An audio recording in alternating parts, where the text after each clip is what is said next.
the actual destination. How can we tell if they're escorting him to the palace? In order to avoid any attention, His Majesty will ask Prince Tiantian to bring him back and pretend that he is all alone. 月圆风般吹散沉香，香满旗檐上。抓一味当归入药汤，相思泪。Quiero amarte de una forma diferente de otro. Don't you see that you're just prolonging the agony? All of us are hurting, Flavia. Our dad's death, Juliana, hurts me as much as all of you. And now I know why my godmother told me that my mother was dead when they could no longer find her body. I can imagine that being a child made it harder for you to understand what happened.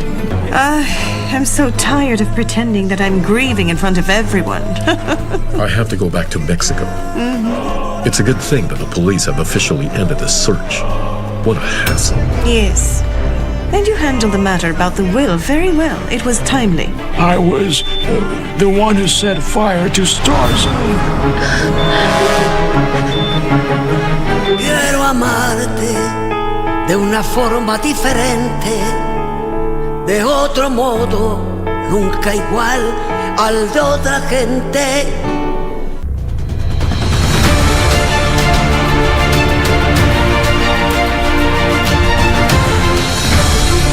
Chini ya uongozi wa Rais Uhuru Kenyatta, uwekezaji katika mipango inayozisaidia biashara ndogondogo na za kadri umeongezeka, na hivyo basi kuunda nafasi zaidi za kazi. Wiki hii kwenye Project 254. I wish to reiterate my commitment to the young people of this country. You are the most important agenda for me and my administration. Nilipokuja Kirdi, niliona kazi imeanza kwenda haraka because the machines zilikuwa. Wametuwekea machines. Sasa sisi kazi yetu ni kukuja na kuprocess Kirdi na kufanya product development na kuuza.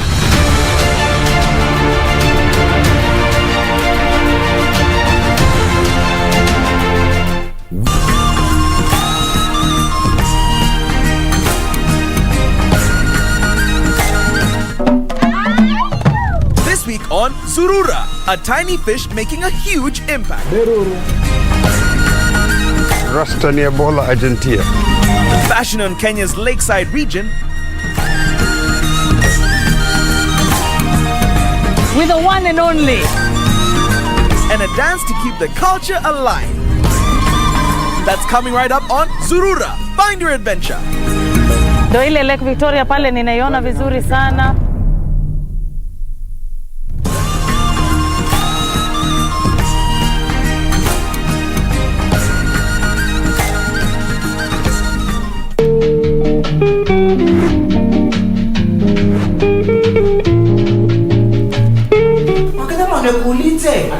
Unamuita nini hiyo jina gani? Siona ni kama amepunga kilemba. Kilemba sasa Alimulima yani kama shamba na alijaribu kusaidia. Wewe ulipofamiwa, yani uliona watu wanafanana. Mimi nauliza, nani anafanana na wewe? Watu wengi sana wanafanana. Na kuuliza hizo ongea lugha ile nitaelewa. Because the coming there, nimekogo kuja wachana nayo, peleka uchinga huko.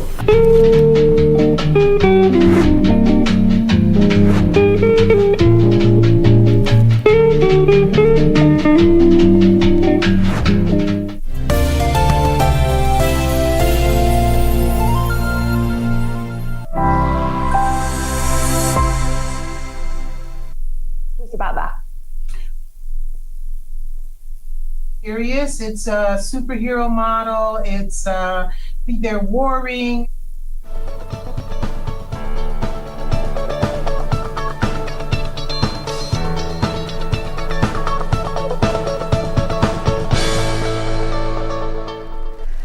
Good morning. Trust that you had a pleasant evening and made time to join us here at KBC, where we're watching Good Morning Kenya Indeed. As we say it here, Thursday is a new Friday. But before we get to the entertainment side of things this Thursday, how about we bring you up to speed with those stories that have been making headlines in the last 24 hours. Good morning once again. I'm Regina Manyara. Remember that we are live and we welcome your feedback regarding this broadcast. Tell us what you think about the stories that we have aired and areas that we think we need to focus on. We start off with the situation as far as the health is concerned and focusing on the virus, where Kenya has recorded 1,006 new coronavirus cases in the last 24 hours, the highest this month, out of a sample size of 5,584 samples tested. Now, these new cases translate to a positivity rate of 18%, and this is according to a statement from the Ministry of Health in the same period. And 13 people have also succumbed to the COVID-19 complications, bringing the cumulative death toll in the country to 3,895. Now, 261 patients have recovered from the disease, with 228 from various health facilities countrywide and 33 from the home-based isolation and care program. So far, a total of 1,692,793 persons have been vaccinated in the country. This is just a reminder to you and I that this virus does not travel on its own. It needs a little push from you and I. So let's continue maintaining the safety measures that have been laid down. That is thoroughly washing our hands with soap and water, sanitizing, as well as masking properly, not on the chin or on the forehead, as well as maintaining social distance there. 18% positivity rate, that's where we stand. Now, still focusing on matters health, is that the Health Cabinet Secretary Mutahi Kagwe has warned of a surge in the spread of the deadly Delta variant of COVID-19 in the country. While noting that the death toll is considerably low, Kagwe pointed out that the positivity rate has continuously remained as high as 14%. Kagwe warned Kenyans against attending political gatherings, which he says puts them at a greater risk of contracting the virus. Health Cabinet Secretary Mutahi Kagwe says political gatherings remain one of the greatest impediments in the war on COVID-19. We are appealing to our political class to please be sensitive to the situation that is currently in play as far as Kenya is concerned. We are also asking the citizens that please avoid those political gatherings. Kagwe says Kenya is staring at a possible surge in the deadly Delta variant. At the moment, at least, the death rate, continues to be reasonably low, within the country, as opposed to what we are observing elsewhere in the world. But in terms of the spread, it is spreading faster than the other variants were spreading. Kagwe's remarks coming even as the government weighs its options in the complex war on the global pandemic. On the issue of the dusk to dawn curfew, our experts are still sitting down. They are still discussing and advising us on what should happen in the next 2 days, in terms of extension or otherwise. Kenya has partnered with the Intergovernmental Authority on Development to bolster its war on the virus in the counties. IGAD is an organization of 8 member states who is working very closely in multi-sectorial sectors, specifically on this pandemic. As one of the subnational governments in Kenya, we will take the lead to work closely with the national government and to work closely with IGAD. Kenya has in the last 1 year adopted various technologies in the health sector. The newest among them is a simulation laboratory which offers practical experience to medical trainees in a simulated clinical environment.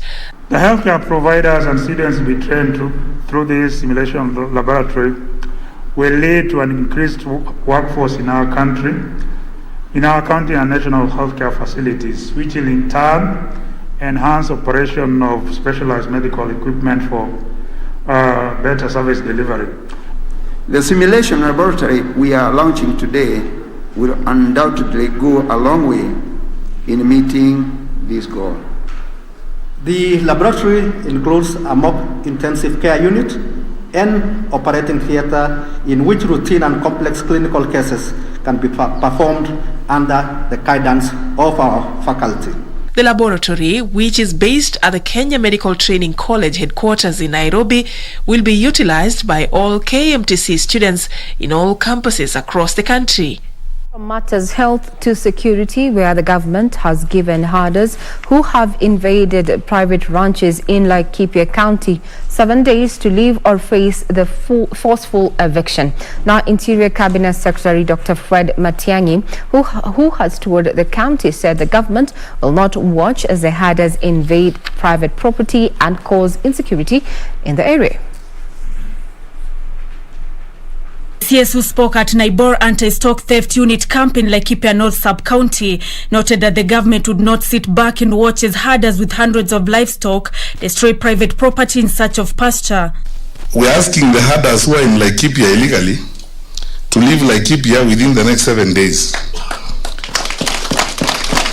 But while you are planning to leave within the next 7 days, we are preparing a crack operation. It will be merciless and it will be very firm. Tafadhali usipige nduru. Tumekuambia uondoke kwa hiari yako. Matiang'i said a special unit of police officers and KDF will be stationed at Kirimon Reserve to block the herders from migrating from Isiolo and Samburu counties. Karibu ekari 80,000 ya serikali imekuwa sasa kama ni playground ya ukorofi. We will move in and take over that property with immediate effect. The CS noting that the government would work with county governments for an off-take program where herders are expected to sell their animals to the Kenya Meat Commission to reduce the number of animals during the dry spell and restock when the climate is favorable. He warned politicians against igniting violence towards the electioneering period. Mwaeleze hivi pole pole. We will not accept to hurt wananchi because of these political positions. Nancy Okware, Prime Edition. Matters security, but a little bit more gruesome, where police in Kajiado County have launched a manhunt for a man suspected to have killed his wife in Migingo area of Nonkipur village. Now, the body of Anjeri was found hidden under the bed in the couple's bedroom on Wednesday morning. According to the deceased sister Mary Nyokabi, the couple had only reunited 2 months ago after they parted ways for over a year due to problems at home. Nyokabi says her brother-in-law, only identified as Chege, physically abused the mother of a 3-year-old son in the past. Mimi nilikuwa naona Njeri hata alikuwa ameumia hata macho, akaniambia ni pikipiki, lakini mimi sikuamini ni pikipiki. Na hapo ndio alikuwa analia, anapenda ananishinda kuniambia ati twende. Nyokafi, mimi naweza taka kwenda kwa media. Nasikia niko na pressure. Mimi naona sina amani, nitafuta hata wenye wataniongelesha, watatuongelesha at least. Nilikuwa nazuia vita mingi sana kwa sababu saa yote walikuwa nakuja kwangu, wananiita hapa, saa hii naamua, saa nyingine nawaambia mkikosana na bibi muachane, badala saa yote ni kupigana, kufanya mambo isiyofaa hata kidogo. Confirming the incident, Senior Sub-County Police Commander George Chipkonga said detectives have launched a manhunt for the husband, considered to be the prime suspect in the murder. From our first preliminary investigation, this is murder. This is murder. So, tumeangalia, and the suspect is the husband. This is tumeuliza pia tukaambiwa kwamba wamekuwa wakisosana kila wakati. So kwa hiyo bwana hayuko sahi, is at large, so we are looking for him. The incident comes amid insecurity concerns in the Nonkopir area. Reporting for Prime Edition, my name is Yusuf Hilo. Now we cross over to matters of business, where the number of passengers at the Jomo Kenyatta International Airport plunged to 60% from 6.1 million in the 2019-2020 fiscal year to 2.5 million in the last financial year. And this is according to statistics from the Kenya Airports Authority. O'Brien Kimani has more details in regard to that particular report. Passenger numbers at the Moi International Airport in Mombasa declined by 45% from 1.1 million to 646,000 passengers. The drop is attributed to the COVID-19 pandemic that upended the global travel business. However, cargo volumes at the Jomo Kenyatta International Airport expanded by 2% on the back increased shipments of fresh produce in the international market. Kenya Airports Authority results for 2020-2021 shows that the situation has improved in the last 6 months compared to a corresponding period in the 2020-21 fiscal year. At the JKIA hub, the number of passengers has increased to 285,000 from 7,000 in the corresponding period last year. Aircraft movements over the same period increased to 5,650 from 1,600. Cargo has also improved to 27.4% to stand at 28.2 million kilos recorded in the 6 months of June 2021. KAA says the improved cargo business at JKIA was supported by strong demand for fresh produce and other consumables in destination markets, as well as the conveyance of COVID-19 related supplies. For Prime Edition, I'm Brian Munyoki. Now look, some of the stories that we're going to be keenly focusing on this Thursday is that the Kenya Union of Clinical Officers will be holding a press conference about the COVID-19 situation, and the health workers state this afternoon at around 12:45 p.m. at the Upper Hill Gardens office block there. We're going to be keeping tabs at a time when the Ministry of Health has warned you and I, and that is Kenyans, that we continue maintaining the safety health protocols in regard to matters COVID-19, when the country has already posted a positivity rate of 18%. Remember, it begins with you, so social distance, mask properly, wash your hands with soap and running water, as well as sanitizer if you do not have water and soap in your, or rather within you, or rather next to you, a place where you can access that. Remember, you can also watch a rerun of the interview that ran yesterday between General Kiboshi and our reporter John Jacob Carrier. All that is available on our website, that is www.kbc.co.ke. And in case you're wondering, yes, the Tokyo Games are still up and running, where in Tokyo, our volleyball team, Team Malkia Strikers, will be taking on world and European champions Serbia at 8:20 a.m. in their third match at the Tokyo Olympics. Now, the Kenyan Chargers will be aiming for a better result after losing 2 matches against host Japan and Korea, respectively. Now, Kenya are drawn in Pools A alongside powerhouse Brazil, Japan, Korea, Serbia and the Dominican Republic. Meanwhile, the Kenya beach volleyball duo of Godesia Makoha and Bariksides Agala lost in a straight sets to the U.S. team of Sarah Poncio and Kelly Calles. Now, Kenya lost in sets of 21-8, 21-6. Elsewhere, the Kenya Lionesses also lost to 29-7 to New Zealand in the Rugby Sevens competition. They face Russia in the second Pool A match today at 1 p.m. You can get further details on our website, that is www.kbc.co.ke, where we bring you up to speed with what is happening in the political scene, matters business, as well as what is happening in the sporting arena. And the international sport event to watch at this time is the Tokyo Olympic Games. I'm Regina Manyara. I wish you a pleasant viewing for now.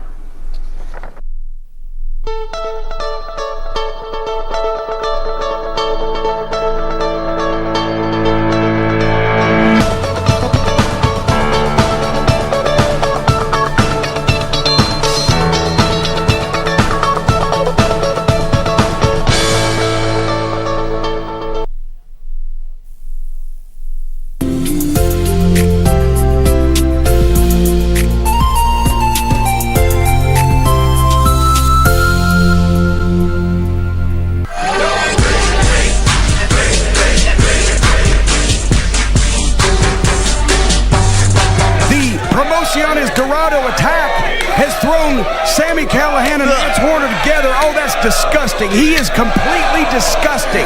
This is the last thing that I ever thought I'd see. These two maniacs teaming up, and you know here we go. We're not even waiting for the bells. Oh man,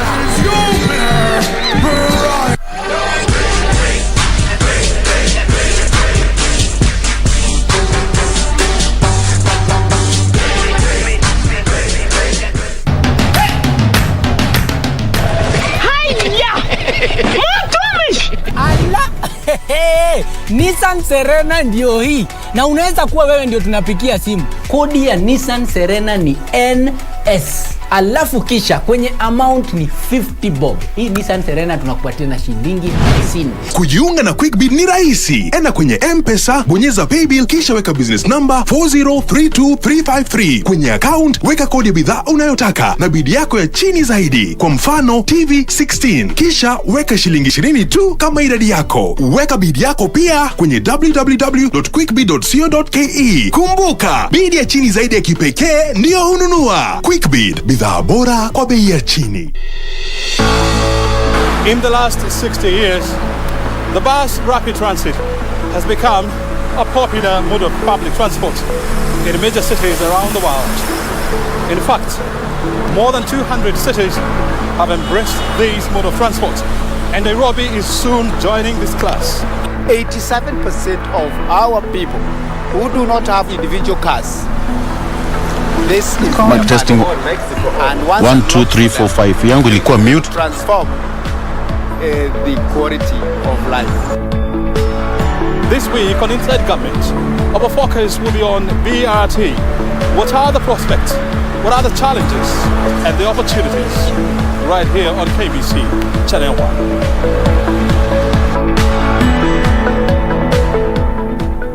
What does this number mean to you? A pack leader? A winner? Or just a number? To us, it means freshness, boldness, vibrancy and heritage.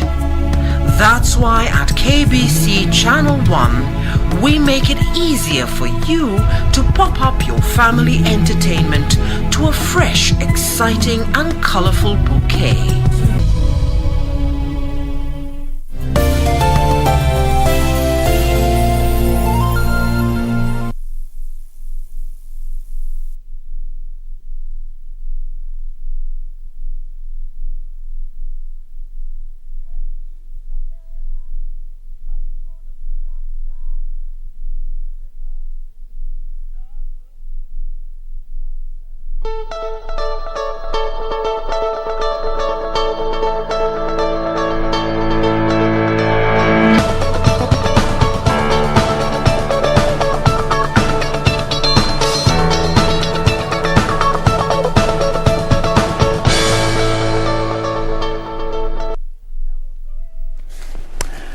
It is the 29th day of July 2021. Good morning. Once again, my name is Victor Lowe and welcome to Good Morning Kenya. This is KBC Channel 1. I hope you had a fantastic night, and whatever is happening around, don't worry. That is part and parcel of life. What matters is, are you pulling through? All right? We have got in the headlines, and we're going to give you what's happening in the local dailies. And I have the Star and the Standard newspaper. I'm not alone. I am with...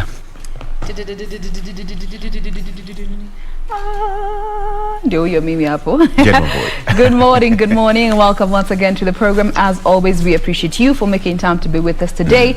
I am Jane Wamboy, and as Victor has rightfully put it, we want to get started with our first segment. In the headlines, I have a copy of the Daily Nation as well as the People Daily, and just to run you through what we have on the front page. But in the meantime, talk to us using the hashtag Good Morning Kenya on Twitter. At KBC Channel 1 is our official station handle. My handle is Jane Wamboy, and my he is at Victor Olo on the socials. And just starting with the front page of the Daily Nation, that's how it's looking like this morning. A bit busy, but nonetheless, the first story here on the front page of the header rather is in regards to the Matu robbery that happened a couple of days ago, as detectives are now on the trail of the robbers because they believe that this 5-man gang was under the command of a former GSU officer who hails from from the area. We'll be coming to those details in a bit. But then again, there's an interesting piece here, Victor. Najua unapenda uvusi ba. Watu wanapenda ugali. There's a piece here that talks about genetically modified ugali is only 2 steps away for Kenyans. We will know. We know the taste. You will know. We know the texture. We know the feel. Yes. We will know of legit ugali. The smell of ile ugali meiva. We all know. That smell is beautiful. Oh, man. We'll be giving you the details of this particular piece in a bit. But there's also a piece here concerning the current talks that are happening or rather ongoing between Kenya and the UK, as 30,000 jobless nurses and other health workers will get a chance to work in the UK as a part of a new scheme requested by Kenya and set to be launched today. And this is information that this particular daily has happened to come across. Coming to the main story here, Uhuru Raila handshake tours. Is this a rehearsal for the 2022 campaigns? That is the big question as allies declare offensive against the DP William Ruto is underway. But now officially the visits which begin in Nyanza, Western Coast and Upper Eastern are to commission development projects, but their appointments say that the leaders will also be reinforcing the unity agenda that they have been on since 2018 when we had the handshake on the 9th of March. That is the front page of the Daily Nation for you this morning, Vic. Yes, and on the Standard, still on politics, Ruto triggers a storm with the bottom-up plan. Okay, on the front page of the Standard. There you have it. Ruto triggers a storm with bottom-up plan. Jen, people have been making fun out of this, the whole model, which was prompted by Deputy President William Ruto, a strategy that focuses on grassroots people to grow the economy, which is being popularized by the DP, draws reaction, split leaders. Remember, some leaders have been giving their own version of what bottom-up economy is all about. And now people, even memes are already out. We are Kenyans, and we are so quick to make a joke out of everything. But I think it's also important to just understand economically what is the meaning of bottom-up economy model, so that we get it right. But anyway, we can always relate to one thing or the other. All right, so scramble begins for Mount Kenya's 5 million swing votes for the first time since the onset of multi-party politics in 1992. The wider Mount Kenya region could become the biggest swing vote as President Kenyatta completes his term next year, with no clear political heir apparent. So, as you said, Jen, they are starting their tours across the country to popularize the handshake. 2 days ago, Raila said that they are going to start those tours with Raila on one side and President Kenyatta on the other side. So we are just waiting to see how it will pan out. There's a story here of shock revelation on suspect in student's murder. Now, Innocent Mahoha, seized over the killing of Christine Ambani, had earlier this year been released from police custody in unclear circumstances after he was linked to the murders of his brother, the brother's wife, and their 1-year-old child. Okay, so he's still in police custody as the investigations still continue. And Mizani, the roving artist who plies his trade in matatus. There is that gentleman, who plies the matatus along Gong Road. And for those people who've used the matatus along Gong Road, you will easily relate. All right. So this is it.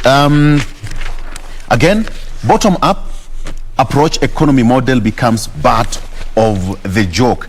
Now, the bottom-up economics, an economic model being championed by Deputy President William Ruto, has, in his quest to become Kenya's 5th head of state, has become the butt of all jokes.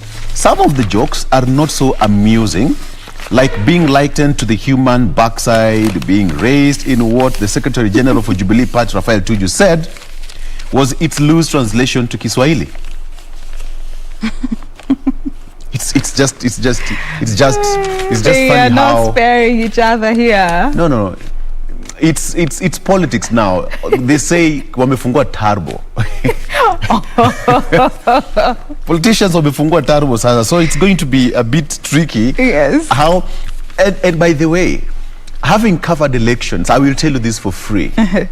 When the microphones are on and they know very well that whatever they say on the podium is not live on any national television or any radio station, they go freestyle. And what the politicians say on the podium, we all know.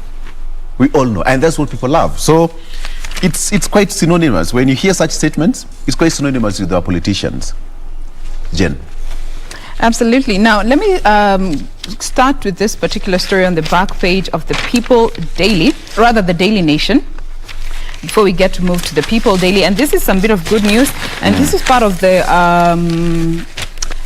reaping the efforts of what the ongoing what is it called? The ongoing summit between Kenya and the UK that our president was co-hosting regarding raising funds for education for about 90 countries and territories for the next 5 years. But from these interactions with the UK, this 3-day tour that our president is on, another perk that we have gotten of benefit is the agreement that, as per this particular daily, Kenya has reached with the UK to employ some Kenyan nurses and other health workers that are unemployed. And so far there is a 30,000 lot that has been identified that are jobless, Kenyan nurses and health workers. And this only comes about 6 months after the UK allowed skilled Kenyans without degrees to apply for work permits in Britain under the post-Brexit immigration rules. So the exact number of who will go and the process for visas and all that will be confirmed and understood by the end of October of this year, as per what has been captured here. They said that they go on to say that it is expected that this deal will be signed today by the UK Health Secretary, that is Sajid Javid, and Kenya's Labour CS, that is Chelangui, in the presence of Uhuru Kenyatta, once he is also back from this particular tour. So these are just part of the benefits that we are gaining as a country, and just building on the bilateral ties that we also have with the UK. So this is definitely good news for young Kenyans, and especially those who have been struggling to get employment. It's just a prayer that you get a chance to work in those foreign lands, and if you happen to get a chance, remember home. Remember home, all right? So, Jen, this is the reason why people are scrambling for Mount Kenya votes. The reason as to why that is happening, let me give you figures. As at 2017, the registered voters as at 2017, Mount Kenya had 4.4 million registered voters. Rift Valley followed secondly with 3.9 million voters. Nyanza, 2.7 million voters. Western Kenya had 2.27 million, Nairobi 2.25 million voters. That's registered voters as of 2017. Coast had 1.7 million, Lower Eastern 1.5 million, Northeastern 0.9 million votes. So if you look at these figures clearly, this is the reason why Central Kenya is a determining factor here when it comes to politicians looking for that crucial vote, with 4.4 million votes registered as at 2017. And of course, the IBC will give another updated register of all the registered voters, and we'll have to see whether this number has gone up from 4.4 in 2017 and to what level in 2022. So that is why our politicians are scrambling for that particular piece of the cake.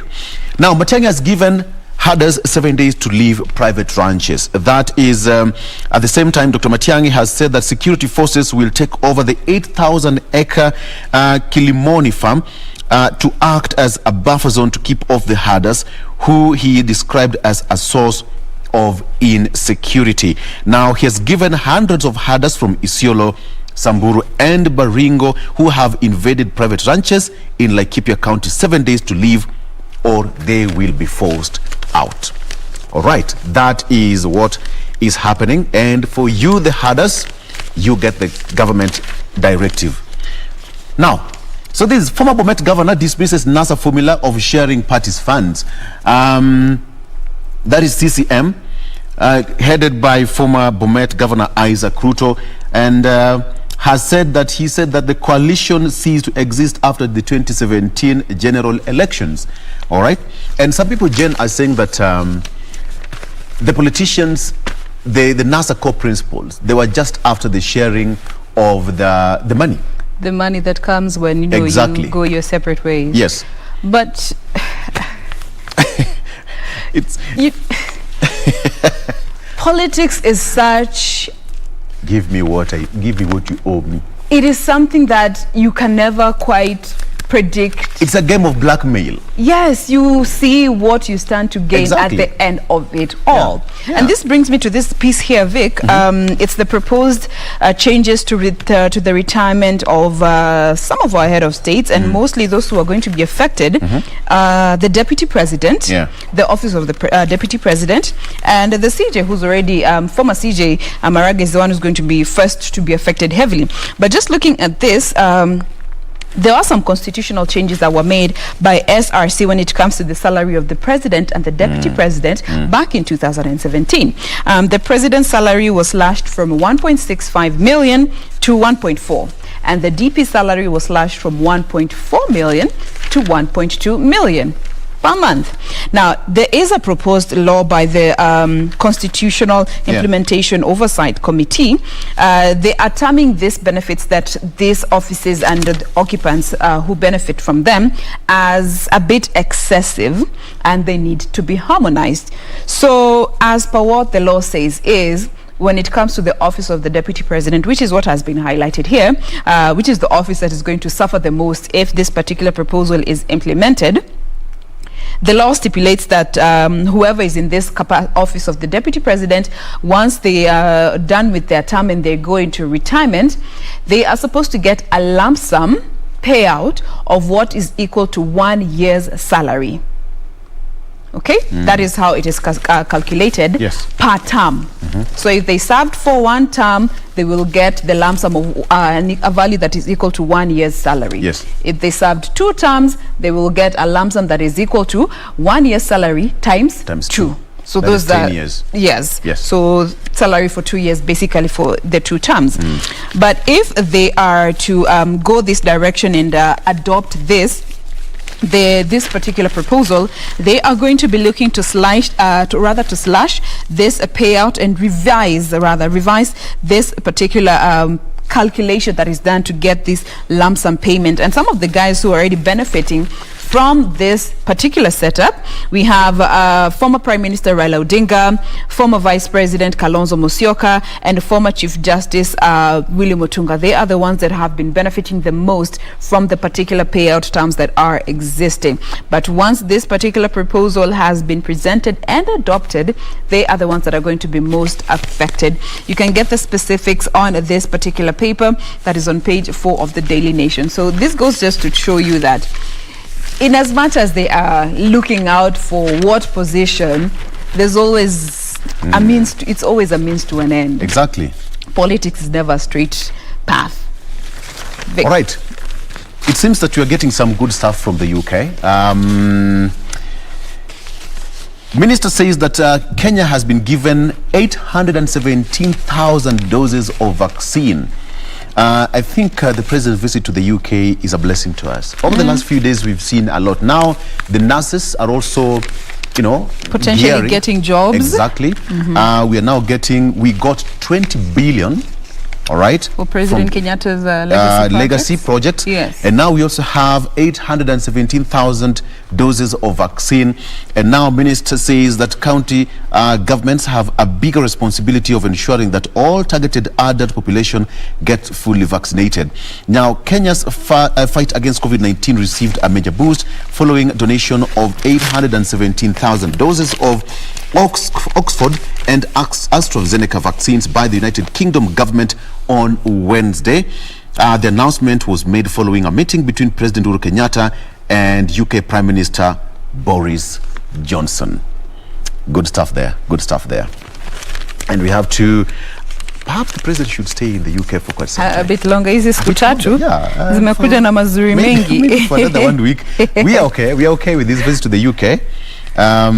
This is it. So, again, focus on national exams as Magoha team in UK. Again, So focus now shifts to preparations for national examinations days after learners open schools.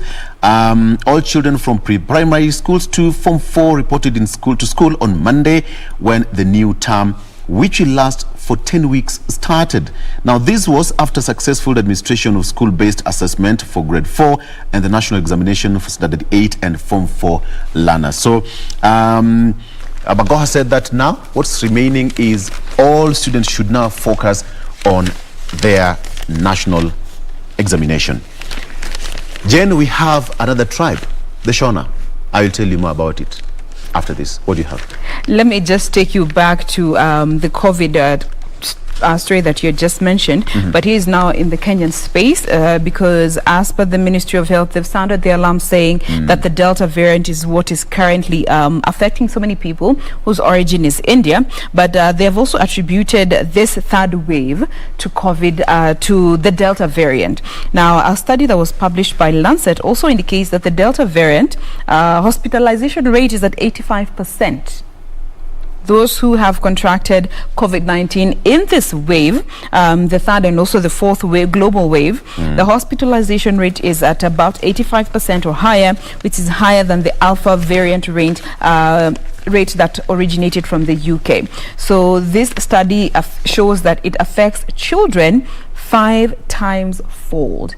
So in as much as they are super spreaders, they are the ones that are heavily affected by this new variant. So remember, yesterday we had this conversation about being your first line of defense. Mask up as long as you're in a public space, sanitize or wash your hands as often as you possibly can, and social distance. I'm going to personal space. Okay? Now, back to the tribe that you were telling us. Yes. The Shonas attain Kenyan citizenship after decades. Now, government announces that the community will now be recognized as an additional ethnic group in Kenya. Now, for more than 60 years, the Shonas betrothed the country as stateless people, devoid of official recognition as citizens and denied essential services on account of their status. Okay, so that is what is happening here. So we have got Shona who are now part of the Kenyan community, and they were given their identification cards by Interior CS Dr. Fred Matiang'i. This is it. Their ancestors had moved to Kenya in the late 1950s from Matebele, Zimbabwe, and settled in the country. Another batch of missionaries sent by Johan Masowe of Gospel Church of God checked in between 1959 and 1961, settling in Kinoo and Kiambaa areas just across here. So we have and there they began their lifelong petition for citizenship, including marriages with Kenyans to secure backroom recognition as citizens. So they are now officially recognized as Kenyans. So that is it.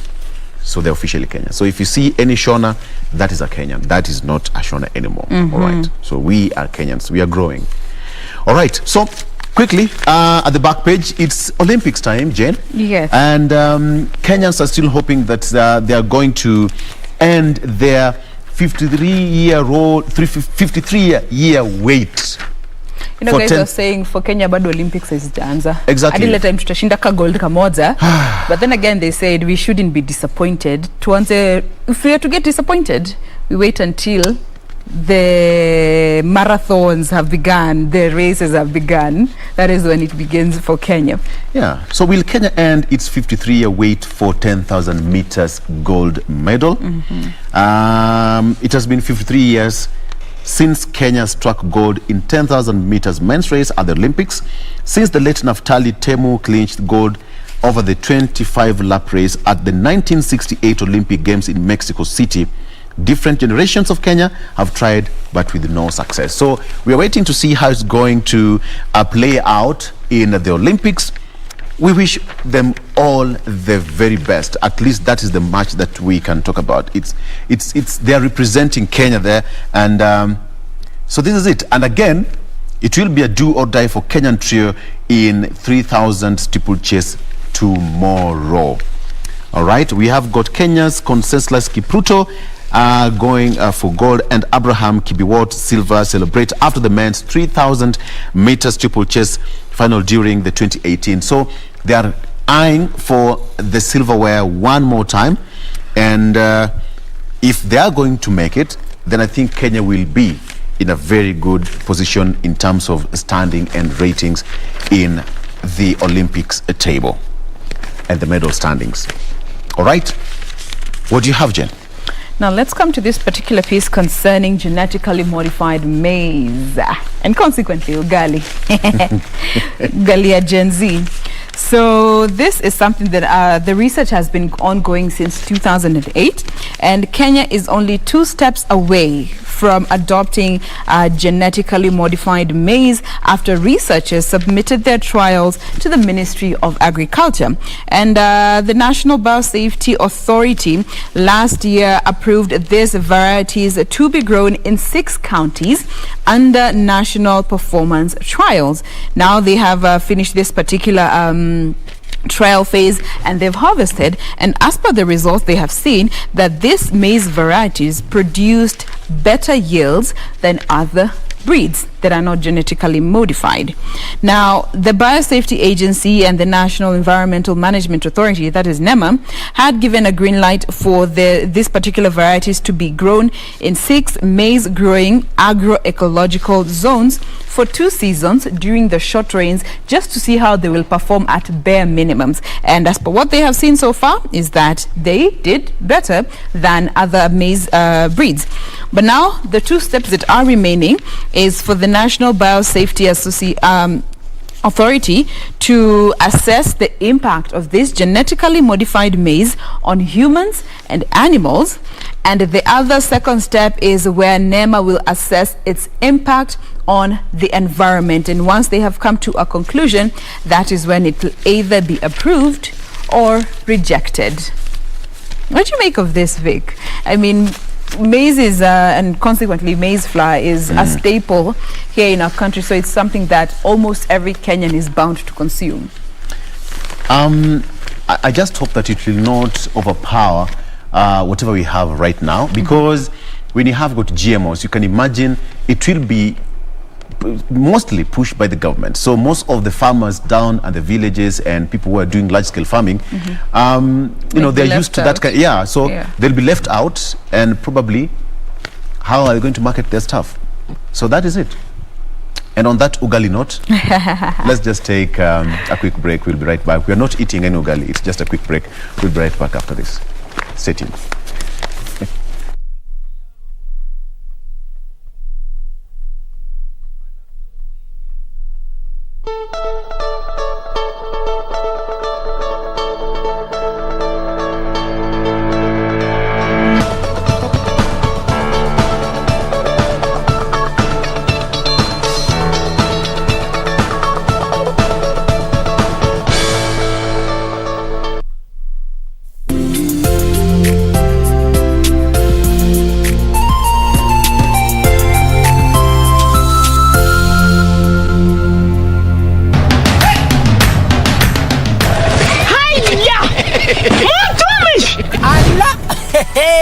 Nissan Serena ndio hii, na unaweza kuwa wewe ndio tunapikia simu. Kodi ya Nissan Serena ni NS, alafu kisha kwenye amount ni 50 bob. Hii Nissan Serena tunakupatia na shilingi 50. Kujiunga na QuickBid ni rahisi. Enda kwenye M-Pesa, bonyeza paybill, kisha weka business number 4032353. Kwenye account weka kodi ya bidhaa unayotaka na bid yako ya chini zaidi, kwa mfano TV 16, kisha weka shilingi 20 tu kama idadi yako. Weka bid yako pia kwenye www.quickbid.co.ke. Kumbuka, bid ya chini zaidi ya kipekee ndio hununua. QuickBid, bidhaa bora kwa bei ya chini.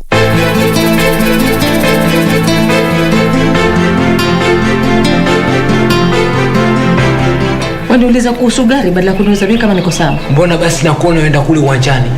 Hiyo si kazi yako. Sikiza bwana, hapa jina lako mimi nitanisaidia. Uliza kila geti. Hapa pesa tu. Kujua leo tatizo lake ni vipi? Ni tujue mwanzo ametokea wapi? Tujue alipotoka. Tatizo liko hapo sasa. Wewe unajua nakupenda. Liwalo na liwe. Mimi ni mjamzito.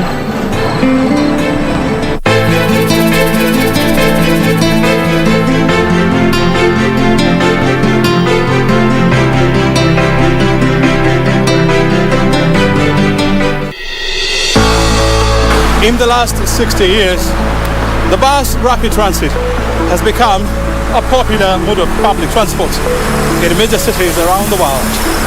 In fact, more than 200 cities have embraced this mode of transport, and Nairobi is soon joining this class. 87% of our people who do not have individual cars, this is their value. And once unlocked for them, it will transform the quality of life. This week on Inside Government, our focus will be on BRT. What are the prospects? What are the challenges and the opportunities? Right here on KBC Channel 1.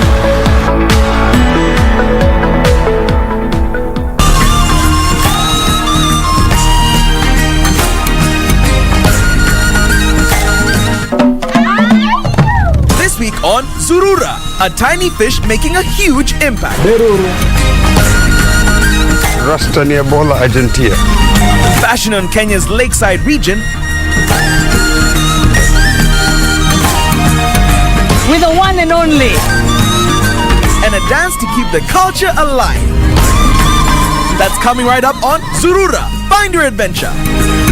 Ndo ile Lake Victoria pale ninaiona vizuri sana.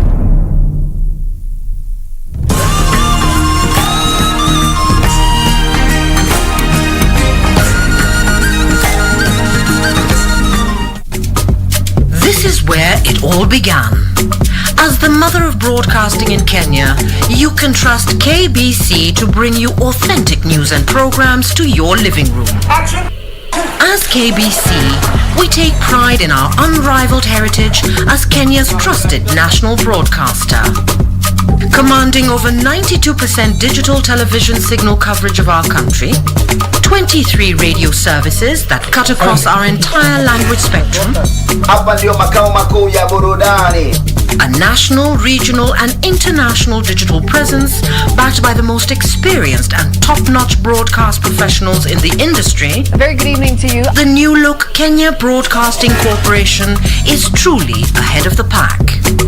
Turn to the mother of broadcasting in Kenya for stories that resonate with our identity, our aspirations as a people united in purpose.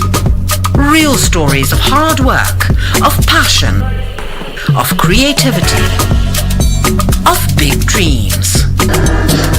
Stories that cement our nationhood. Stories that bring us together as one. We take pride in our shared heritage and destiny. KBC, informing, educating and entertaining Kenyans as one nation. KBC, Kenya's listening, Kenya's watching.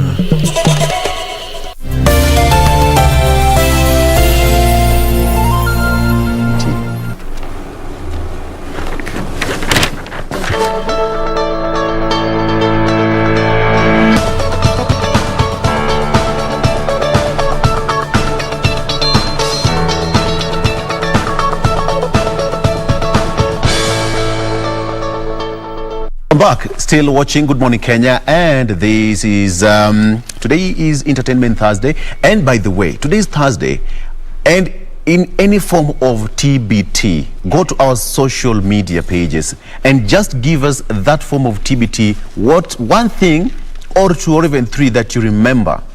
And I tell you one thing that the legislators are talking about. There is a bill before the Senate that is going to take us way back in the days. What am I talking about? I'll tell you shortly. But you go to our social media on Facebook. You can also tag me at Victor Low, at Jen Wamboy, at Regina Manyara, all right, or Doreen Arange, and tell us what are some of the TBTs that you think about and you can remember, all right, when you're a young child or even when you were born 20 years ago. What do you remember? All right, let's interact. All right, still on the front page of the Star, Central at crossroads as divisions widen. Now, split could ruin its much touted tyranny of numbers ahead of 2022 poll. And still on the front page of the Star here, for those people who live in Rongai, they woke up to a feline, a cat, just strayed from the national park, but it was captured by the KWS and taken back to its original habitat. It's somehow risky, Jen. You wake up in the morning and just find a lioness just roaming in the neighborhood. Like, hey, girl. Wow. Hey, guy, I'm just passing around. Hi, morning. How you doing? You got lost or something? Yeah, don't worry, girl. I'm gonna call your guys. Yeah. They're gonna come pick you up, so just chill there, okay? Yeah. We'll be right back. Inapita ikisema, vaa mask. Vaa mask. But the good thing is no one was hurt. No one was hurt, It was rather calm, just hiding. Yeah, and you know the thing about wild animals, they will only attack when you provoke when they feel that they are, in danger. In danger and provoked. And in this situation, I think it also got shocked because there's a picture showing that it was in a very kind of a tight spot in between the building. So perhaps it was also looking for a space to hide. Because when you look at, they also know where they belong. Like even you, when you go to the national park, you'll be like, this is not where I belong to. So you look for a place to hide. So the KWS recaptured it pretty well and was taking back to where it belongs, to the national park. As it rightfully should have done. This human-animal wildlife conflict has been on the rise. You have seen people killing wild animals for straying into their homes and all. But then again, that goes back to, just the boundaries need to be put up clearly so that humans know, as from here, this is animal territory, and from here, this is animal territory, to even just prevent this wandering off of the wild animals. Absolutely. Right. Now, let me come to the People Daily. And good news for Tanzania, as the COVID-19 consignment finally arrived yesterday. And Her Excellency Samia Suluhu received the COVID-19 vaccines in public, kicking off a nationwide inoculation campaign in one of the world's last countries to embrace the vaccine. And this was the most decisive signal as yet of her determination to just veer off from the narrative that was left by her predecessor when it comes to how they dismissed the threat that COVID-19 did pose in the country. And you remember Magufuli the late Magufuli was telling the Tanzanian people not to be, eager for this particular vaccine and to resort to prayer and other traditional homemade remedies to just protect them against COVID-19. But now this is the first time in Tanzania that there's actual solid progress when it comes to the vaccination drive in the country. And they did receive the Johnson & Johnson vaccine, and she went on to express confidence in the safety of this vaccine for her nationals, and said that the more than 58 million people, she is set to ensure that all of them do get a jab of this particular vaccine. So congratulations to Tanzania. Yeah, absolutely. Let's talk about some politics, shall we? Now, ODM's Raila Kalonzo in new secret power talks. Jane, we said here not so long ago that politics is not what you think it is. And politicians themselves have said in politics there are no permanent enemies, there are no permanent friends. So who are they? There's always room for talks. So who are they? They're not friends, they're not permanent. So who are they? They can always talk. So ODM leader Raila Odinga and his wife counterpart Kalonzo Musyoka are negotiating on a new 2022 power deal that could see them work together again. Now, according to the Star newspaper, away from the glares of the cameras, the two are convinced that if they part ways, they would be handing over Deputy President William Ruto the keys to State House. However, there are also efforts to bring on board ANC leader Musalia Mudavadi, although he is said to be the most quote-unquote difficult of all the One Kenya Alliance chiefs. It's going to be interesting, Jane, because I mean, these people know very well that they want each other and they need each other, and all the communities and their numbers. I just gave you a rundown on the 2017 voter registration as of 2017. Yeah. And I mean, part of Eastern is also 1.5 million voters as at 2017. That number, it's a figure that cannot be ignored. You can never ignore that. And this is also something that analysts have said over and over and over again. And as much as Kalonzo Musyoka might not be president, he is not to be ignored in the political space. Politics is politics. They want each other, but they don't want to be obvious about it. Yeah. When you're beating around the bush. All right. So even that is happening. There are now 4 political factions already in the mountain. In what could diminish the bargaining power of the region, Mount Kenya's political elites are split into 4 camps. Now, one camp is supporting Deputy President William Ruto, the other ODM leader Raila Odinga, while the other team backs Agriculture CS Peter Munya. The 4th camp supports National Assembly Speaker Justin Muturi. So, as far as politics is concerned, now you have it in the mountain. And yeah, there you have it. Jen. Well, there's also a particular piece here on the People Daily just talking about why every politician wants a slice of the Mount Kenya vote, and you can get to read more about that on the different dailies. That also it was highlighted in one of the papers that you have, Vic. Yes. Yeah. All right. So you can get to grab a copy of whichever daily you feel best resonates with you and your opinions. And that brings us to a close of this segment in the headlines. Remember, you can be part of this and other conversations that are coming up in a bit. Talk to us using the hashtag Good Morning Kenya on Twitter. Our official station handle ever remains to be at KBC Channel 1. Our individual handles are at Victor Olo, at Ray Manyara, at Doreen Arange, and at Jane Wambui. Entrepreneurship is up next.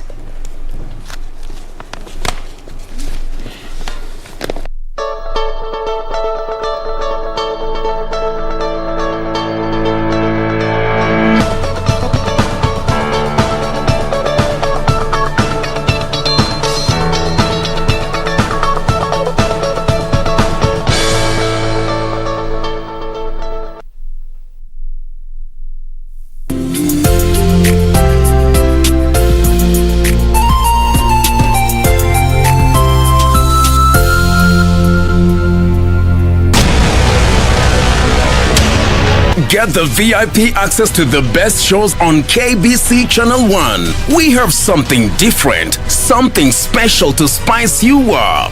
Get ready for new, exciting and captivating dramas. Movies. I love the smell. Comedy. I went to the purpose. Huh? Drama. Will he assault the queen in my house, in my presence? News, sports, and so much more. Do the things that make you happy on KBC Channel 1.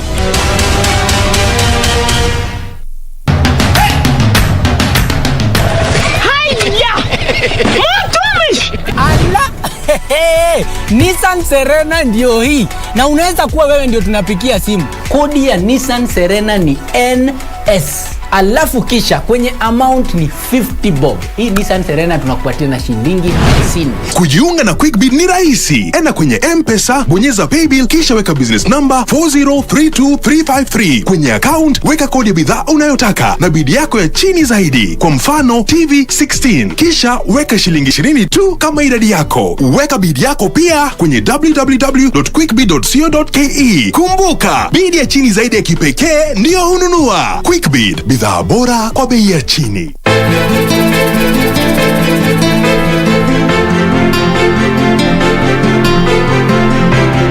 Waniuliza kuhusu gari badala ya kuniuliza mimi kama niko sawa. Mbona basi nakuona unaenda kule uwanjani? Hiyo si kazi yako. Sikiza bana, hapa jina lako mimi nitanisaidia. Uliza kila geti. Hapa pesa tu. Kujua ile tatizo lake ni vipi? Ni tujue mwanzo ametokea wapi? Tujue alipotoka. Tatizo liko hapo sasa. Wewe unajua nakupenda. Liwalo na liwe. Mimi ni mjamzito.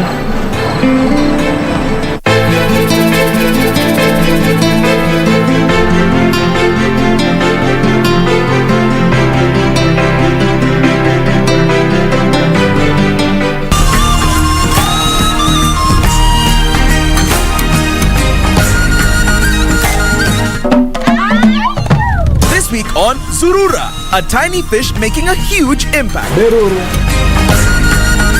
Rasta ni Ebola Argentina. Fashion on Kenya's lakeside region.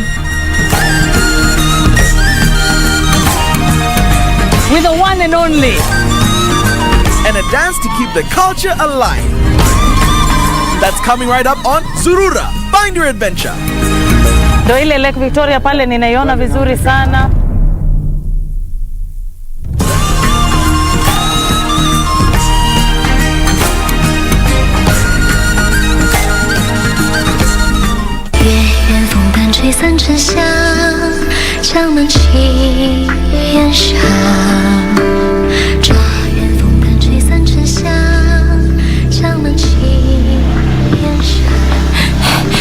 Hey, things okay? Shh.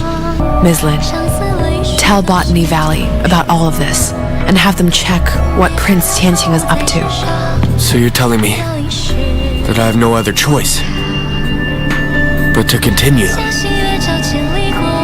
Mind this. Running away won't help you at all. Temple is the actual destination. How can we tell if they're escorting him to the palace? In order to avoid any attention, His Majesty will ask Prince Tianqing to bring him back and pretend that he is all alone.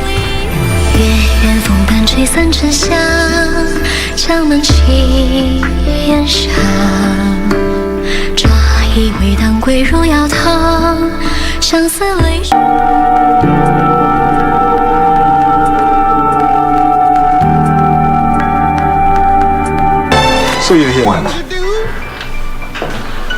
I want my family back.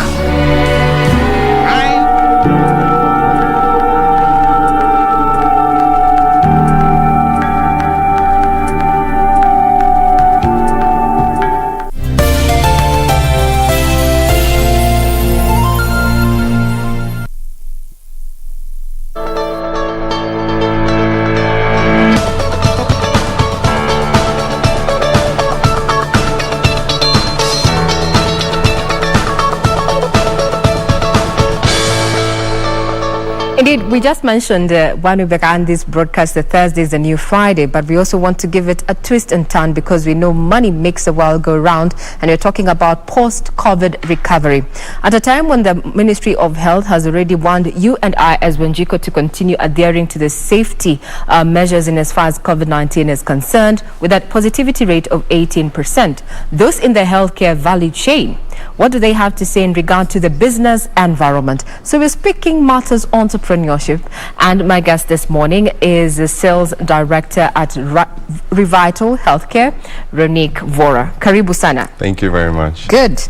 Now you're seated on the hot seat. You can see it's very much red. We want to talk about money, pesa. Absolutely. But now we'd want to understand, when we talk about Revital Healthcare, where do we place you on the healthcare value chain?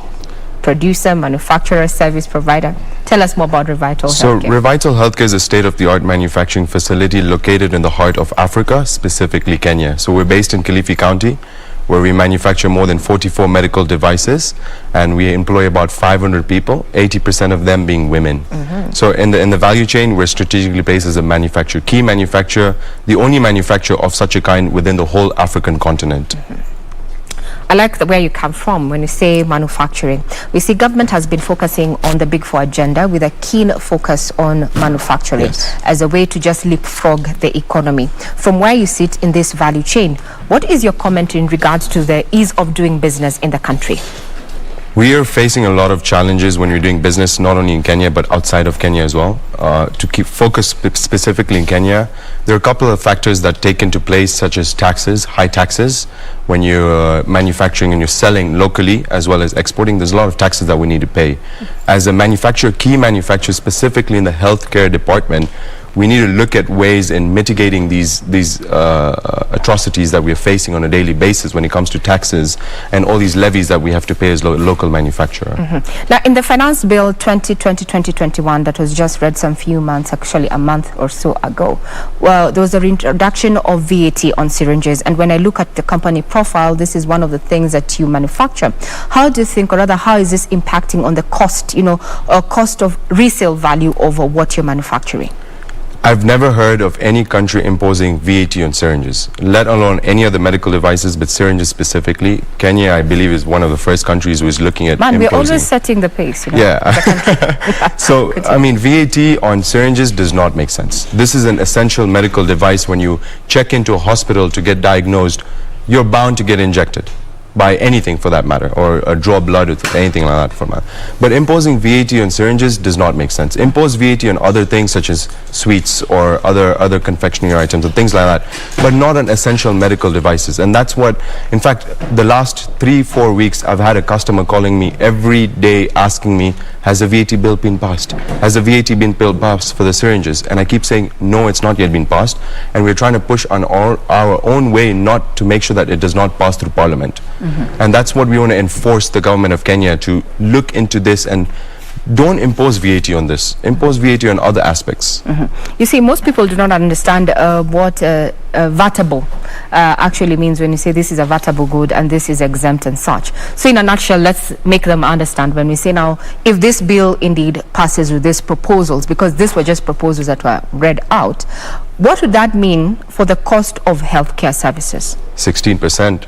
Straight up the bat, you're going to pay 16% more on a single syringe. If I'm selling a syringe to the government of Kenya at about 5 shillings a piece, you're not going to impose this VAT on this. So it's going to become an additional cost to the consumer, the end person. And when you go to a hospital, private government hospital, let's take private in this aspect.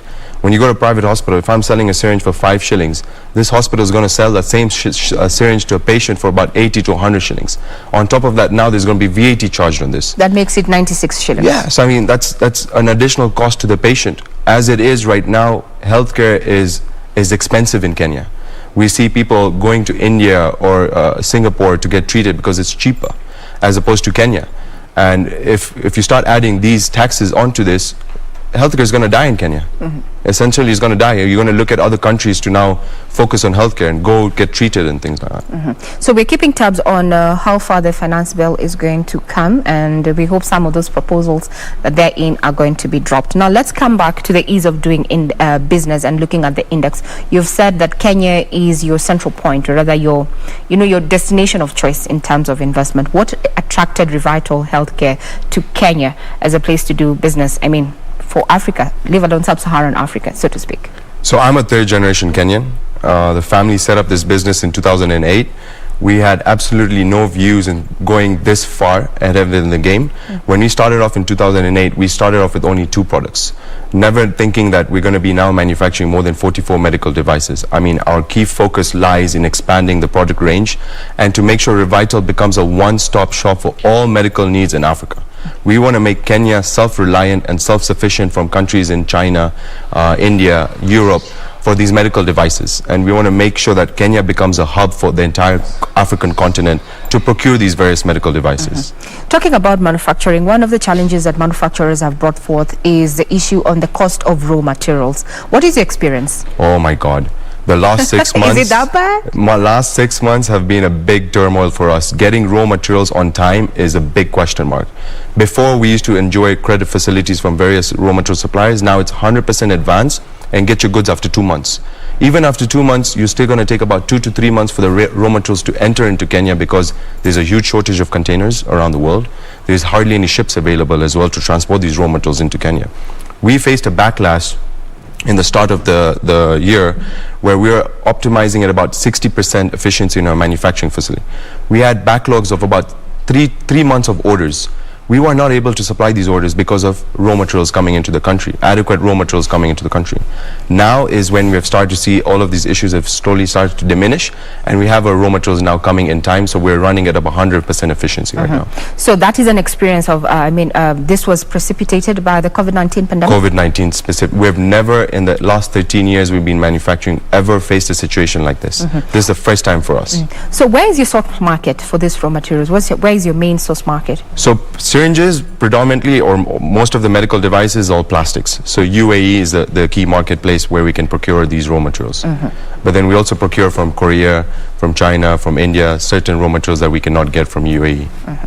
In your profile there, and also introducing Revital Healthcare, you mentioned that within your employee, you focused on women.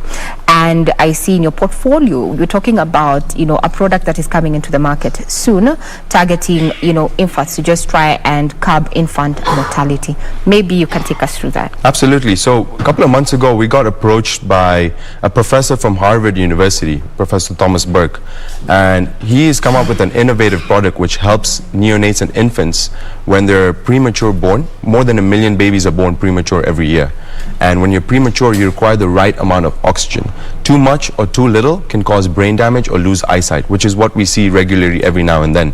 When COVID hit, a lot of these ventilators were taken away to these patients, which required the right amount of oxygen to survive. And so these neonates and infants were left with nothing.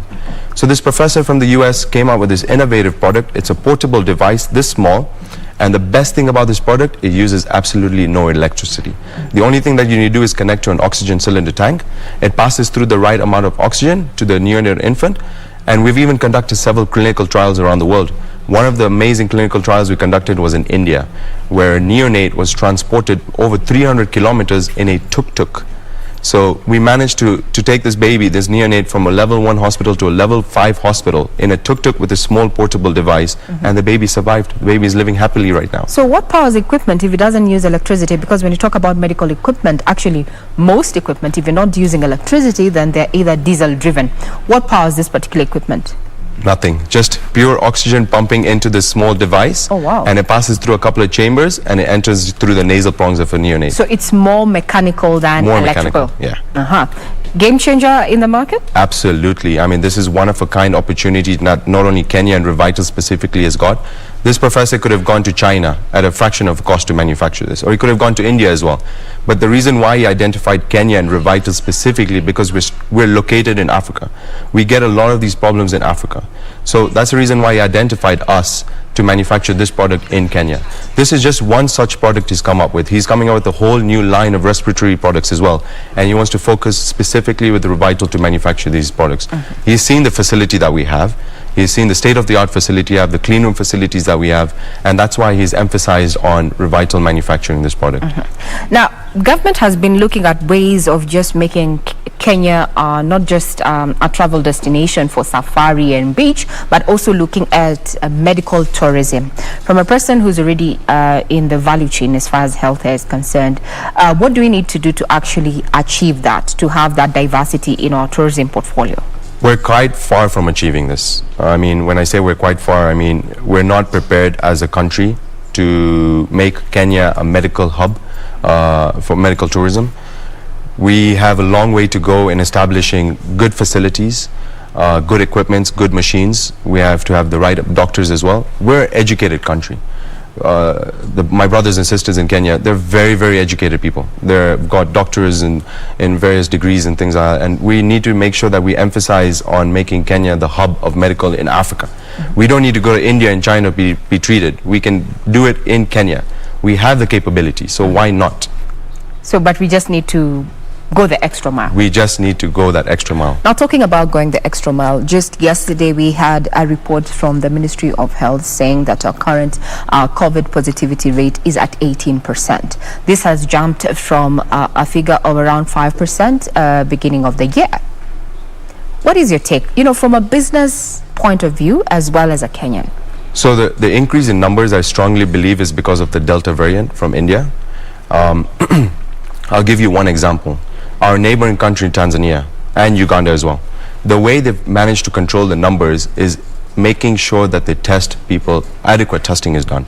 Any person that enters the country, a test has to be conducted. You can come from your respective country and bring a PCR test into your own country and present it to the government of Tanzania, but they insist the minute you enter their border, do a rapid antigen test. And within 15 to 20 minutes, you get your result. That is what we need to do in Kenya to control the numbers that we're seeing today. 18% is high, it's very high. And if you don't control it right now, it's going to increase more and we're going to enter into a lockdown. No one wants to go into a lockdown. Lockdown frustrates people, loses a lot of jobs, affects the economy. There's a lot of negative effects to this. Why do we want to get to that negative effect when we can first fix this problem from the start? Ensure that anyone who enters Kenya is checked, using a rapid diagnostic check, they're checked before they enter into the country. We don't need to do isolation 14 days, people get frustrated, to be honest with you. You have to stay in a hotel and for the 14. cost implication of that, because you've also brought up that the rapid testing, the antigen rapid test, but on average, an average Kenyan cannot even afford a basic meal. So when we do this, but then what role then can, other than the government, what role can the private sector then play? And as far as this is concerned, because it's going to affect all of us. Absolutely. There's so many manufacturers in Kenya, pharmaceutical, non-pharmaceuticals. We all need to get together. We need to sit with the ministry, we need to sit with the government, and we need to come up with policies together and reforms to make sure that these mitigation effects are not, we don't face these problems again. This is one such pandemic. We don't want another pandemic like this to come and we're affected greatly like this. We can take ourselves an example from other countries around the world who have controlled these numbers highly.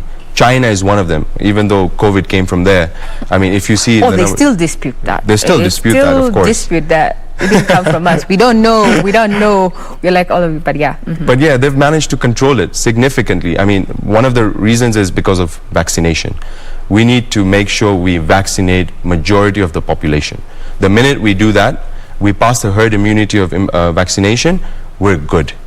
Not 100% clear in the green line, but we're good. We're one step ahead from all the other neighboring countries. Talking about vaccination, we still come back to what vaccine is being used by whom because of cost, the cost implication. Now, as we want to get to a wrap up from where you sit, post-COVID recovery, what are your plans as Revital Healthcare? So Revital is kicking gears in manufacturing essential medical devices. I mentioned we're doing 44 right now, but we're in the line of now launching a whole new line of RDTs, rapid diagnostic test kits. So we're looking at malaria, we're looking at not only COVID as well, but we're looking at H. pylori, hepatitis, cancer. So we have got I and my R&D team, we've sat down together and we've said we're given ourselves about 6 months to 1 year to come up with over 200 different types of RDTs. That's one line of focus that we're doing. Our core business, which is syringes, we manufacture vaccine syringes. First country in Africa to be manufacturing vaccine syringes, which is WHO approved. There is no single manufacturer in Africa. 7 manufacturers in the world, and the only manufacturer is located in Kenya. We're exporting these vaccine syringes to Europe, to various countries around the world, including UNICEF and WHO. We want to emphasize that the governments set up protocols and measures in place to make sure the pandemic like this doesn't come up again, which means setting up vaccine factories, supporting the local manufacturers, things like that, you know. That's quite a vision there. I want to give you an opportunity to just do one parting shot from a potential business person, because one of the things that nascent entrepreneurs want to get in, they talk about, I have an idea but I do not have capital. This is a family business, so to speak, and very few family businesses are up and running. Actually, we're seeing them closing down now, left and right. What would you say is your secret for passing on this generation to generation? It's the bond and the knowledge transfer. I mean, our fathers and our uncles and all, they have immense amount of knowledge, and every day we get to learn this one bit at a time. The thing that I would give to anyone is don't lose hope. I know it's difficult right now, especially at this time right now, we're in a very difficult stage. Don't lose hope. If you've got an idea and if you're looking for funding, there are so many organizations available in Kenya who can give you this funding, especially if it's an innovative product which is life-saving. So definitely don't lose hope. Put your eggs don't put your eggs in one basket. Oh yeah, we don't do that. One might just no. Focus on the goal. Focus on the product that you have in mind and just go all out. You might fail, you might not fail, but if you don't try and if you don't succeed, you never know. You're never going to know if this is going to be the next best thing. I don't want to water down what our guest this morning has said, and that is none other than the sales and marketing manager at Revital Healthcare. They're talking about matters of entrepreneurship. They have made quite the strides when it comes to the healthcare system. And from what he says is that if you have a bankable idea or an idea that you think is going to make a mark, niche or not, What you don't need to lose is lose focus. We have been speaking on matters entrepreneurship, focusing on the healthcare system at a time when the government has warned you and I that we need to work really hard to ensure that we do not have, or that we do not rise the numbers, given our positivity rate of COVID-19 currently stands at 18%. You've been watching the entrepreneurship. Our guest this morning has been none other than Ronique Vora, who's a sales and marketing manager at Revital Healthcare. Thank you.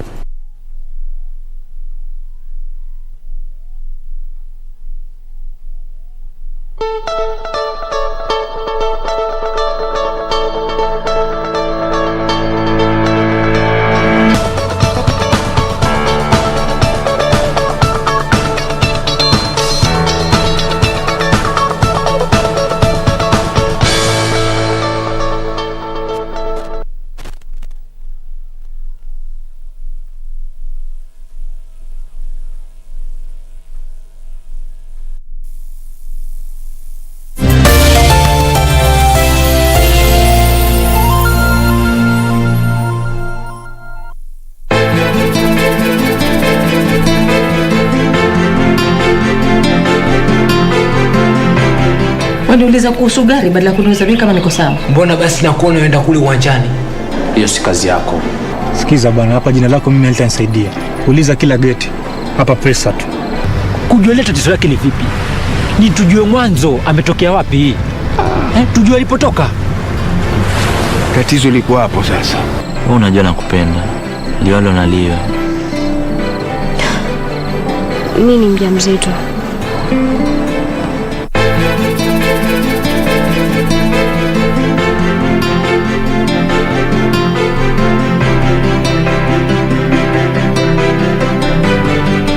Quiero amarte de una forma diferente, de otro. Don't you see that you're just prolonging the agony? All of us are hurting, Flavia. Our dad's death, Juliana, hurts me as much as all of you. And now I know why my godmother told me that my mother was dead when they could no longer find her body.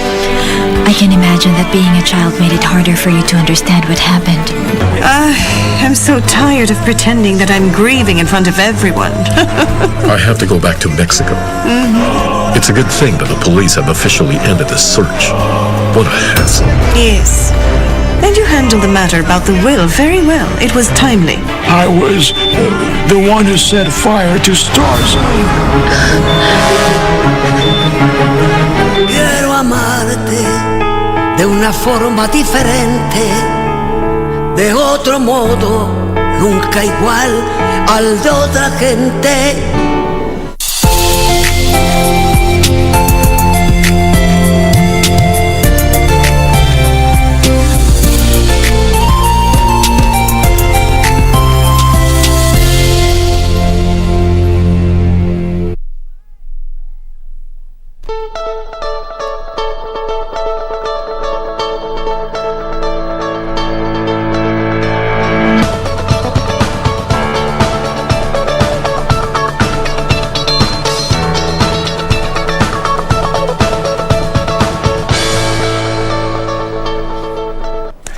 And welcome back.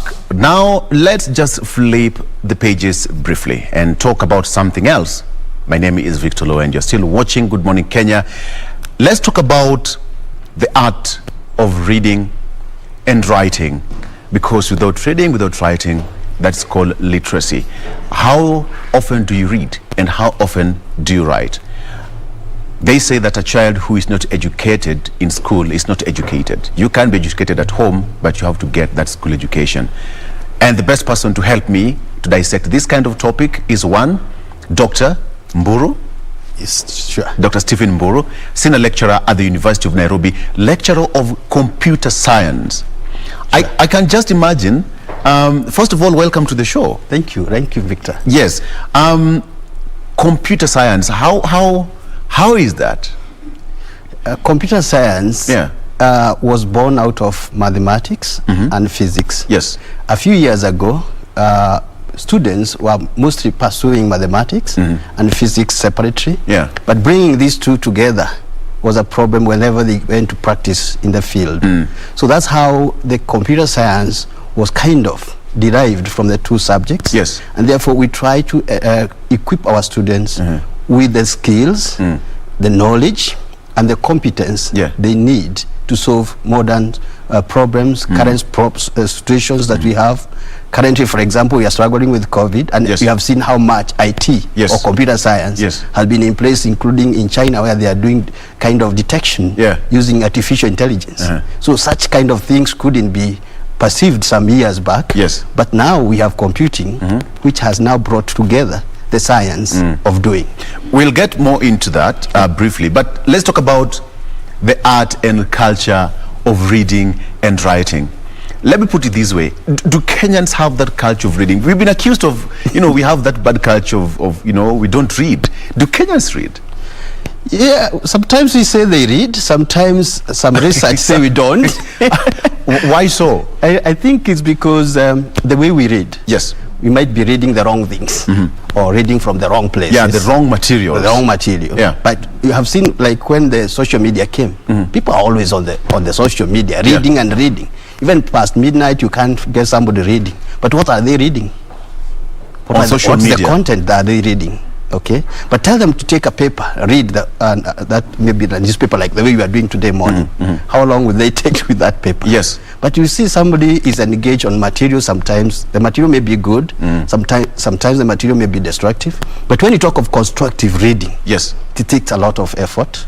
It requires a lot of motivation. Most of us are not very ready to read constructively. Exactly. We read what we feel like selectively, what entertain us. Yeah, exactly. And that is a very dangerous situation for our society, right? Sure.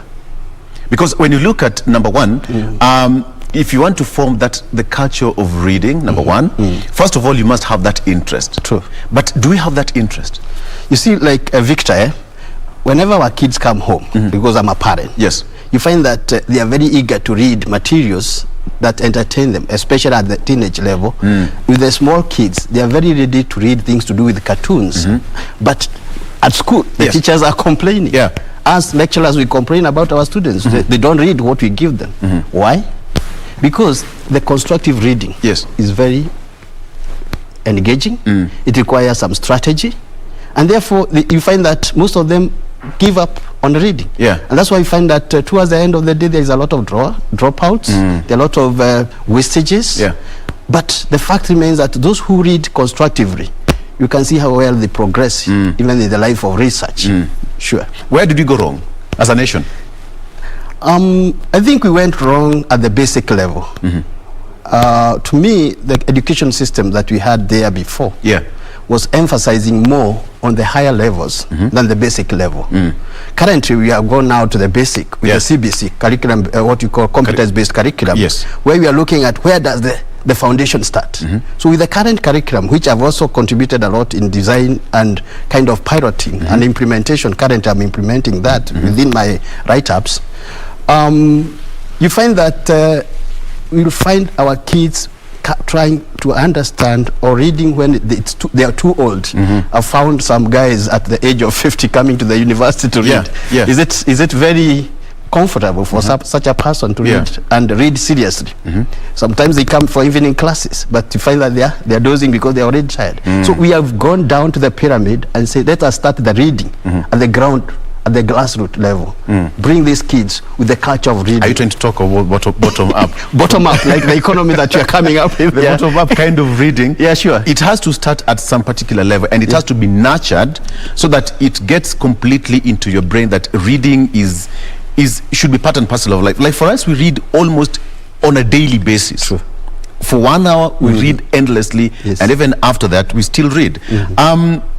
When you talk about, for example, students, you interact with the students on a daily basis. True. You've nurtured talents, you've nurtured students who are now in the job market. How do you rate them anytime they get to the university first year until they graduate? What do you see in them? What I can say, Victor, is that when the students come from high school, because we receive our entry level is from high school, and some we get a few from colleges, of course. But when they are coming from high school, you find that there is a disconnect because some few years ago, students were mostly looking at getting a grade. Yes. Not reading. Yes. But getting a grade, yes, and getting it quick. Yes. And you're told you must get and you must the get university pass mark. Pass mark, yes. So the emphasis was not on reading, it was on pass mark. And therefore, when we receive these students and we expose them, because at the university, we do not give them what we call spoon feeding, yeah? So we give them the world, we let them research on their own, we let them use computers to learn, to read, to kind of get the materials from online resources. But they get lost. Why? Because they have not been used to such an open space where they can explore by themselves. They are used to teachers who are behind them, giving them almost everything. Plenty of books. Yes. They buy plenty of books in primary school and secondary schools. So by the time they are coming to the university, they are almost like, who is going to help me to read? Exactly. You get? Yeah. But we don't help them to read. We only guide them how to read. And therefore, we go wrong where we were kind of giving these students a mind that going to the university was the only thing, and you must get a grade. Can't you read and become an innovative person in the industry there? Become a journalist is not a bad thing. You said you read every day. Yes. Isn't it? Yeah. And you read a lot. What we are saying is, this kid who is now coming through CBC should be able to do almost everything without necessarily focusing on only the grade. Yes. That's why you find that our government changed the mode of learning, teaching and learning, from the rote kind of learning to competence-based learning. Yes. So that by the time this kid is leaving standard 6 or grade 6, they are good. They are good to go. They can do something with themselves. Yes. They learn everything from skills-based competence to reading competence to writing competence. My kid, who is almost, I think now she's in grade 1. She's actually in grade 1. She just went the grade 1 the other day. Is able to do quite a lot than we did during our time. Yes. What they are doing right Is it now, because of the environment? Because of the environment, right? And the kind of the curriculum they are getting. You find that they are able to write, they are able to read, connect words. Sometimes some words look like they are not written in good English, but they are able to merge and read. Yes. Because they have been taught very nice strategy, competence-based kind of strategy to read and connect words, symbols, and make a word out of those symbols. It's amazing. It's amazing. What's the motivation behind all this? Because when you look at some parts of this particular country, let's give an example of, some of the semi and arid areas of this nation. You'll find an average child in grade 1 will not be in a position to even write his or her name. You ask somebody, what's your name? Nana kuangalia tu. There is a disparity. How can we bridge this gap? To me, I understand what you say, because I've also witnessed this. Being a teacher, I've walked around the country and seen such kind of disparities. Maybe we can talk of cultural barriers. Some of these are cultural barriers. Yes. Because sometimes you can see even the government goes to a step of, or a point of telling the parents, if you don't take your kids to school, you are going to arrest you. So, some of these are not cultural barriers, they are to do with economic barriers. The kid is very bright, but they are not able to go to good schools because the parents may not afford the kind of fees that are charged in good schools and the kind of resources that are required by these schools. Yes. So there is also what you call the political barriers. Yes. Some areas have been completely neglected economically and politically, and you find that they give up and say, even if I go to school, will I even get that job? Because our society rarely get that job. Yes. And that's why we say that mostly it's a multidimensional problem than a single problem. Yes.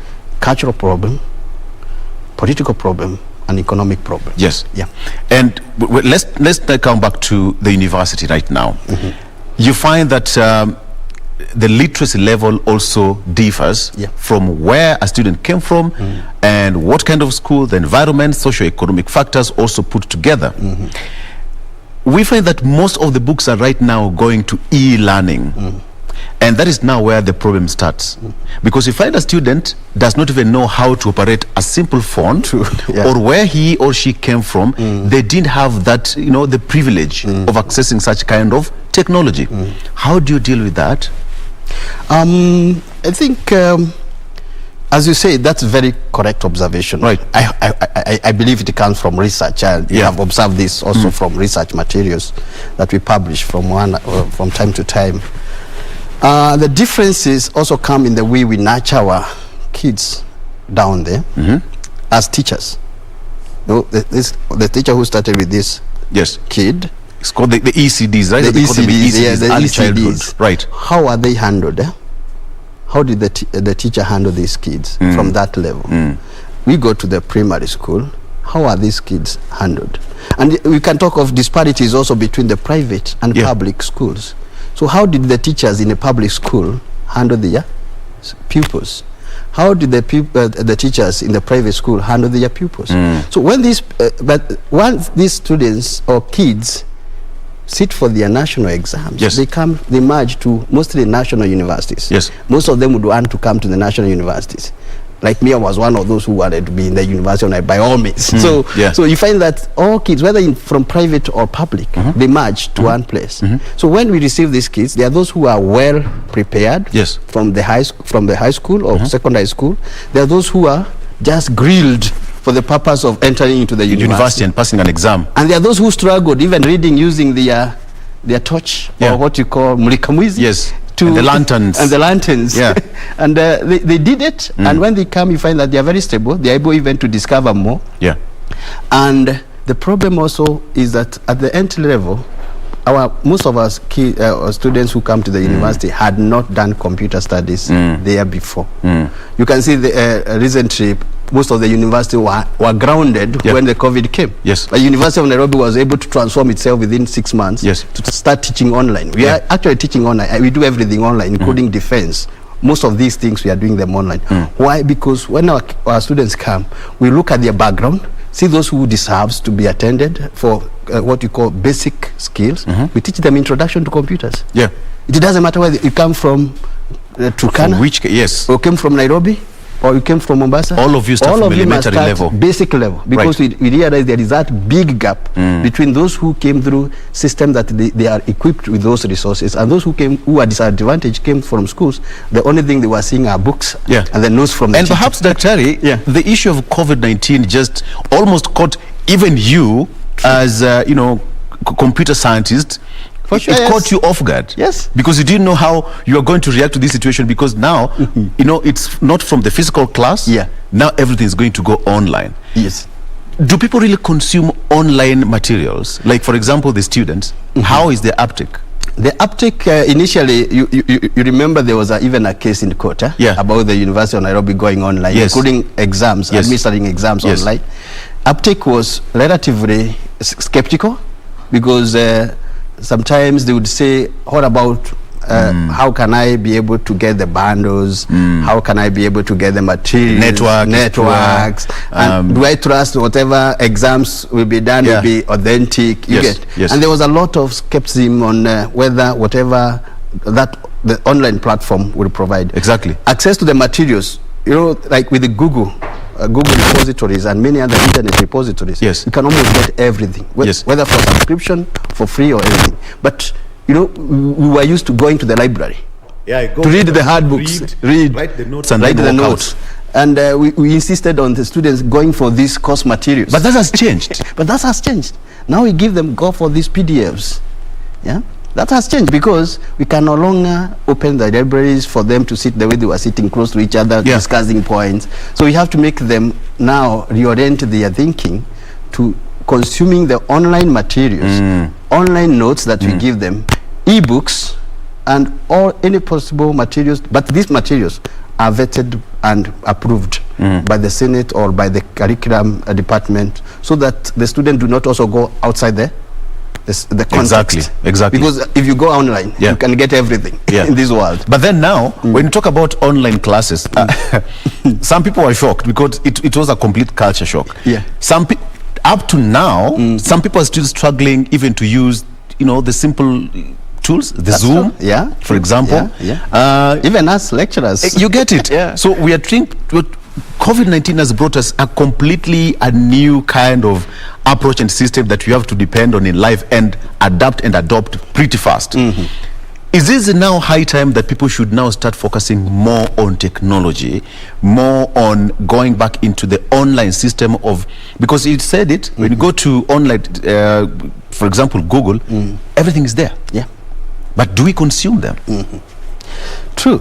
You are right. You are right, Victor. Because I think when COVID came, we thought it would be just a month or two problem. Yeah. It's now with us. Yes. I think that even the guy who was there, who came here before me, has mentioned about what we call the innovative products they want to roll out.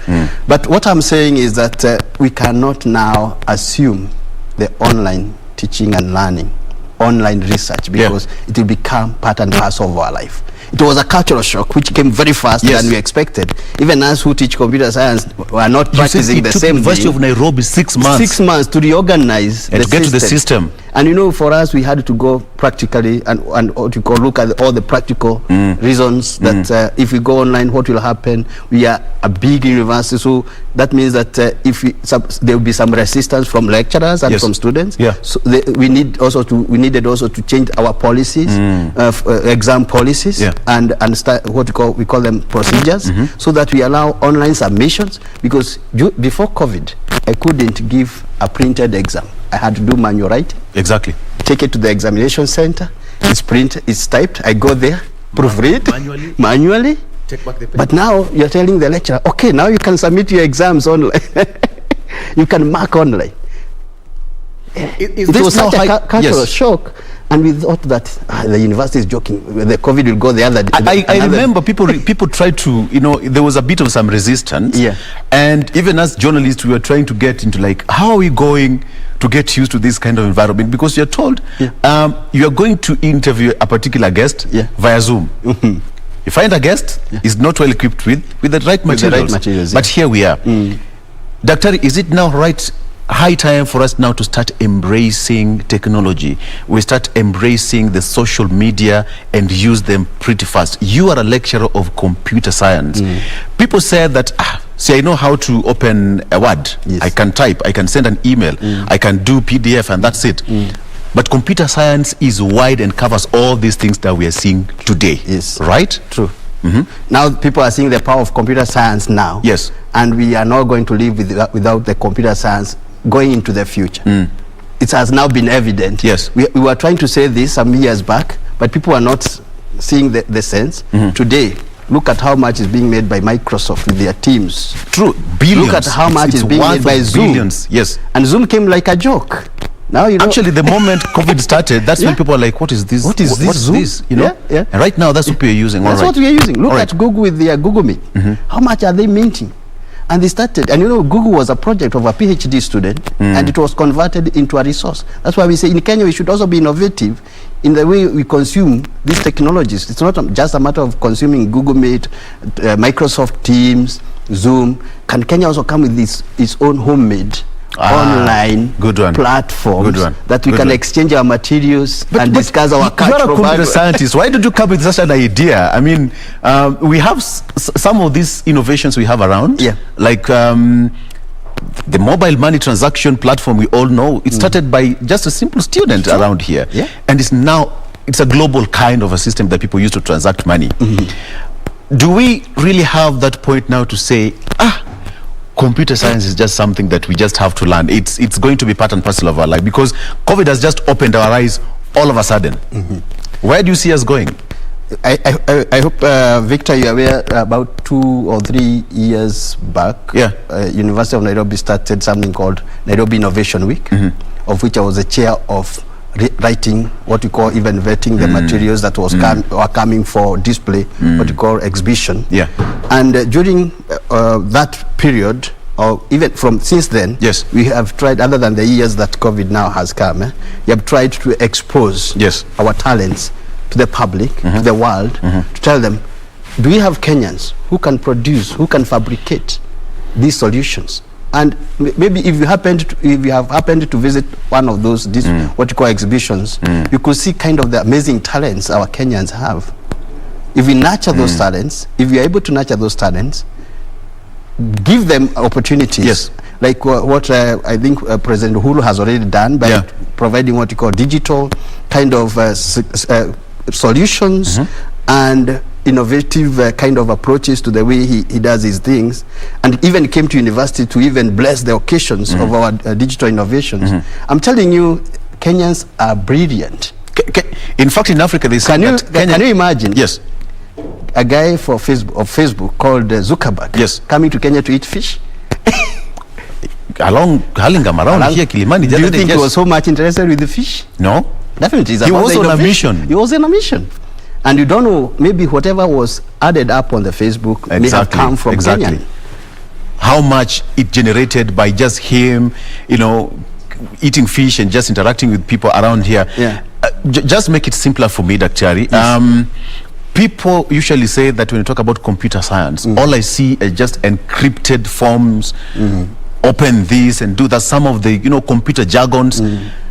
But you as a lecturer, your work is to make it simple for a student to get it right and to understand that at the end of the day, it's not about passing exam, but to equip a student for future life. In simple terms, what is computer science? Okay, this computer I've asked science. that question again, like what is biology? No, it's like what is biology? That's true. You remember what is physics? There's no problem in asking that because computer science is purely the science of computation. Right. Of computing. It's mostly mathematically oriented kind of a program where you provide skills and competencies for somebody to use technologies that exist. So computer science is not purely the hard science that people think of. Going to the like the engineering where you go to into the engine and dismantling those things. Computer science is a broad area. And most of the time we let our students choose on the specialization. Yeah. Because computer science is broad. It has so many segments. So many segments. Yes. From robotics, artificial intelligence, software, programming, even basic things like the ones you see people doing the media productions still follow within the computing, what we call information systems, like what we have here, mostly you utilize the information systems. So computer science is such a broad thing. So if we define it as a theory of computing, or what we call bringing numbers to make sense in the society. Yes. It's not like the hard physics that we are doing. Yeah. Not like the hard mathematics we are doing, like what we used to call like real maths or applied maths. We bring those maths into solving the current, what you call technological and social problems. So computer themselves are not purely scientific. I went through your resume and I could not finish because I didn't have enough time to. No problem. No, you can't say that. My resume is very short. No. How many pages? I didn't have enough time to go through the entire pages. Just looking at the number of books that you've written in terms of computer science, making it simpler for people to understand. One of them I have got books here. One is by Longhorn, secondary school computer studies students book one. That is for Form 1. Yeah, true. This is for Form 1. There's another one, ICT for Rwandan schools, Senior 1. And computer studies for Form 2. Sure. Okay. This is just but a drop of ocean of the kind of books that you've written. When you look at, for example, this book for Form 1, it's, for example, it's revised from 2018, and it basically needs to introduce the introduction. It goes back to the criteria for selecting computers and what have you. It starts from the introduction of computers. Sure. I believe this kind of books, when you give to a student in Kenya, you're equipping a future generation. What do you think about that? If I tell you, Victor, because I started as a high school teacher, and I knew around 1998, I knew how much we had problems getting resources for our students. Right. During that time, I was teaching in a place called Kirinyaga, in a school called Karoti Girls, and we had computers, but we did not have books. So what did I do? My students were finding it very difficult to understand these concepts. Understanding what is a mouse, differentiating that mouse with the natural mouse, Exactly. When you say this is called a mouse. This is called a mouse. Teacher, mouse? What is a mouse? Then, defining a mouse is like what you're asking me to define a computer science. It became a problem to that kid at that level because they were coming from primary school without any background of computing, of computer knowledge, not like even today. During that time, 1998, computers were just coming in, so not so many people had the privileges to touch them. Even including myself at the university, I had only very basic privileges, not as much as we have now. So I would walk. I would actually come all the way from Kirinyaga, come to Nairobi, buy some materials, go and synthesize them and print them as manuals and give to my kids, my students. And they started getting the concept, the interest. They started loving the subject. And I said, oh my God. So I can be able to synthesize this kind of complex information according to them. And the only other who came closer to giving us the material is called John Onunga. Yes. He was a lecturer of the University of Nairobi, the late John Onunga. And his books became very popular. But because he was a lecturer of computer science, he was also approaching with the scientific, a lot of scientific writing. Right. So we decided now with my colleague, why don't we now convert these materials into sensible books that can be understood by our students. And I bought a computer to purposely convert those materials into synthesized content. Do you know, by the time the computer studies 2002, it was approved, it was revised. I was called to KICD, what we used to call a KIE, to come up with the strategies for getting the best books that can assist our secondary school kind of handle the subject. And during that's where I got to know Longhorn, and we started writing these books. And I'm telling you, with authority, these are the books that have stayed for 16 years without running out of market. Because we always revise them, bring them up to the date, giving them the most illustrative, forms, including color illustrations. That when the kid sees this cable here, he can be able to relate, or she can be able to relate with the cable that is in the computer lab. Actually, most people, I've just seen something here. Probably my cameraman just zoom in briefly. We have got, this page here has an illustration of how many cables. Perhaps the only person can say is a USB cable. Exactly. We got a USB cable because we use that one to charging phones. Sure. But I see we have serial interface cable, we have got VGA cable, HDMI cable for the TVs, and what we all know is USB. And another cable we have got Firewire. I remember Firewire in journalism for editing and all that. And sound cable and so much more. It seems like all this has been simplified for that local and that common student to understand. Highly simplified from the mountain to the lowlands. That once the students read this, you can see even the text is very small, but the illustrations speaks for them. And they're able to compare what they see with their physical eyes with what they read. And therefore, the mouse became well defined, not the rodent, but the mouse. And you can see even from this book, you can see even the mouse themselves that we have provided are very, very illustrative, and all of them are in colored pages. They're all in colored pages. And they can be able to even to read the technology when the current they're doing nowadays. Not so much of details, but showing them even how to hold. How many would show you how to hold the mouse? I will ask my colleague Jane to tell me how to hold a mouse, because some of them they pounce. Let me just put the pounds on a mouse, and I've seen Jane literally pouncing on a mouse. But Jane, there is a formula and there is a specific style of how to hold a mouse. So learning never stops. Never stops. Never stops. Never stops. Dr. We are coming to a close of this discussion. Perhaps we'll find another time to discuss more of this, and take me back to computer school one more time.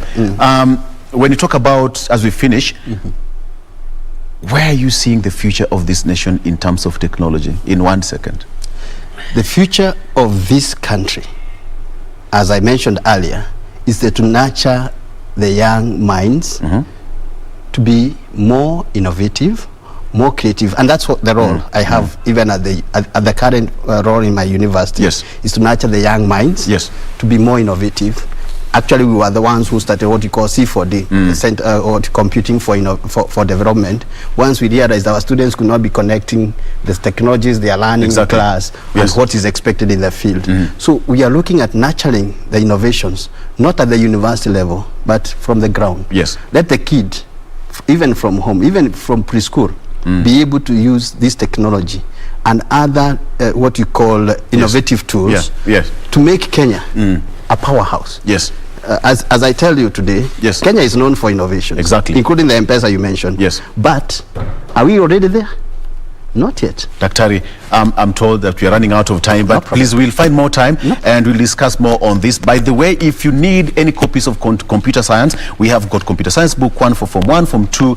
If you need any copy, go to our social media. You can talk to me at Victor Law, at Jane Wamboy, at Dorina Range, and at Jay Manyara. We'll give you this copy. You can be a teacher, either you're a student or a teacher, or you're planning to get into school, and we'll give you a copy. Daktari, thank you so much for thank you very talking to much. us. All right, we are taking a break, but we are not yet done. We still have much more after this break. Stick around. Thank you.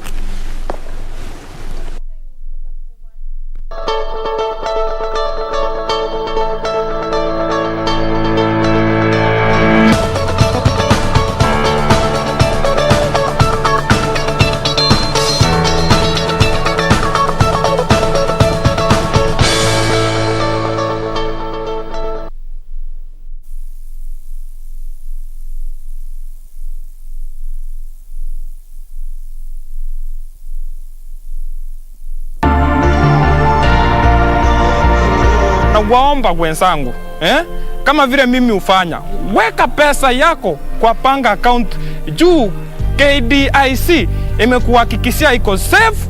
Weka kitu kwa panga.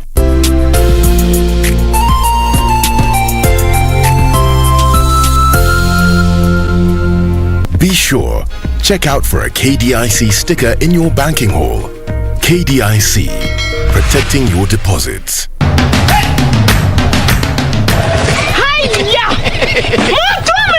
Ala!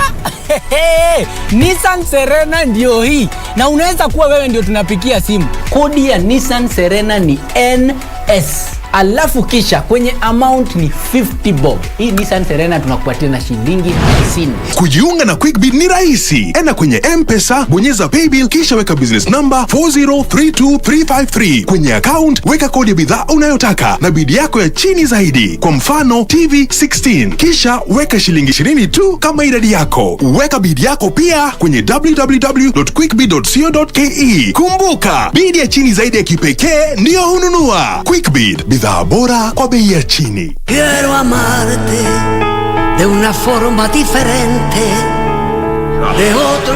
Don't you see that you're just prolonging the agony? All of us are hurting, Flavia. Our dad's death, Juliana, hurts me as much as all of you.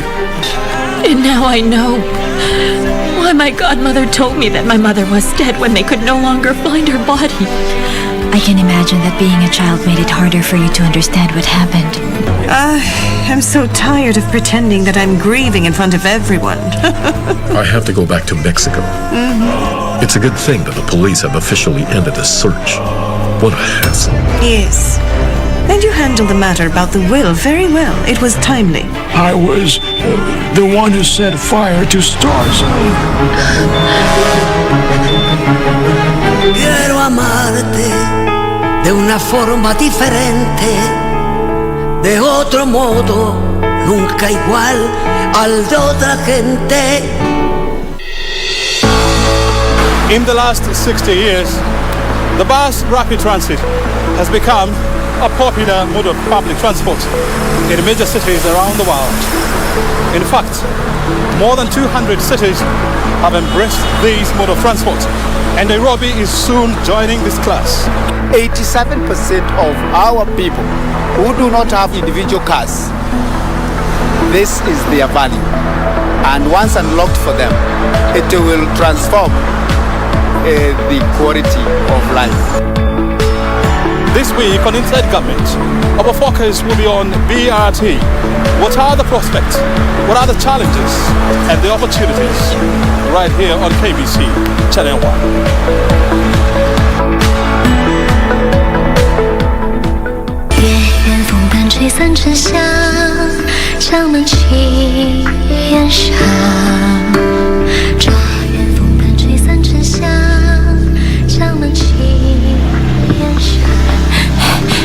Hey, things okay? Shh. Ms. Lin, tell Botany Valley about all of this and have them check what Prince Tianqing is up to. So you're telling me that I have no other choice but to continue? Highness, running away won't help you at all. Temple is the actual destination. How can we tell if they're escorting him to the palace? In order to avoid any attention, His Majesty will ask Prince Tianqing to bring him back and pretend that he is all alone. 月圆风淡吹散沉香，香满旗檐上。这一味当归入药汤，相思泪水。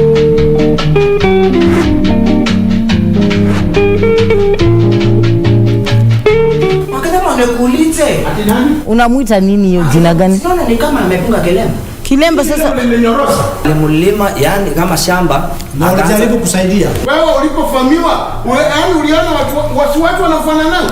Mimi nauliza, mbona nani anafanana na wewe? Watu wengi sana wanafanana. na kuuliza hizo ongea lugha ile nitaelewa. Because the coming there,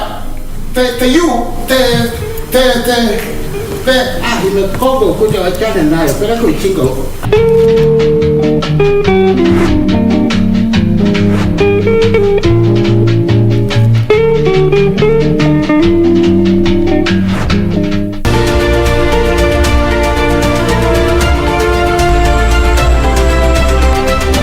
My name is Ian Lemayan and I'm a wildlife warrior. When I was born, there were over 25,000 of these animals. Today, there are fewer than 1,000. Why should we watch the extinction of an animal that was there before us? Shouldn't we be feeling so guilty trying to finish a species that has existed over these years? We need them for ourselves. We need them for them to be them. We need to see them grow. This is Wildlife Warriors, and I'm Paula Kahungu.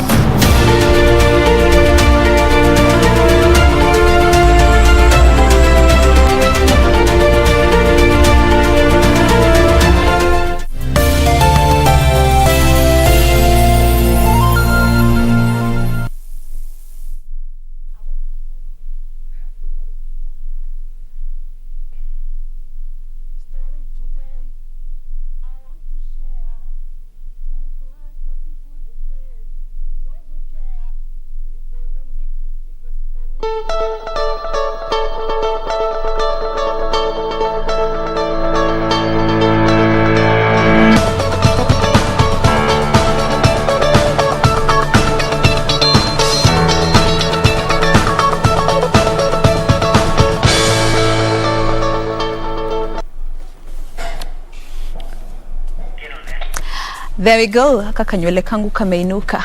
There we are. Welcome back to the program.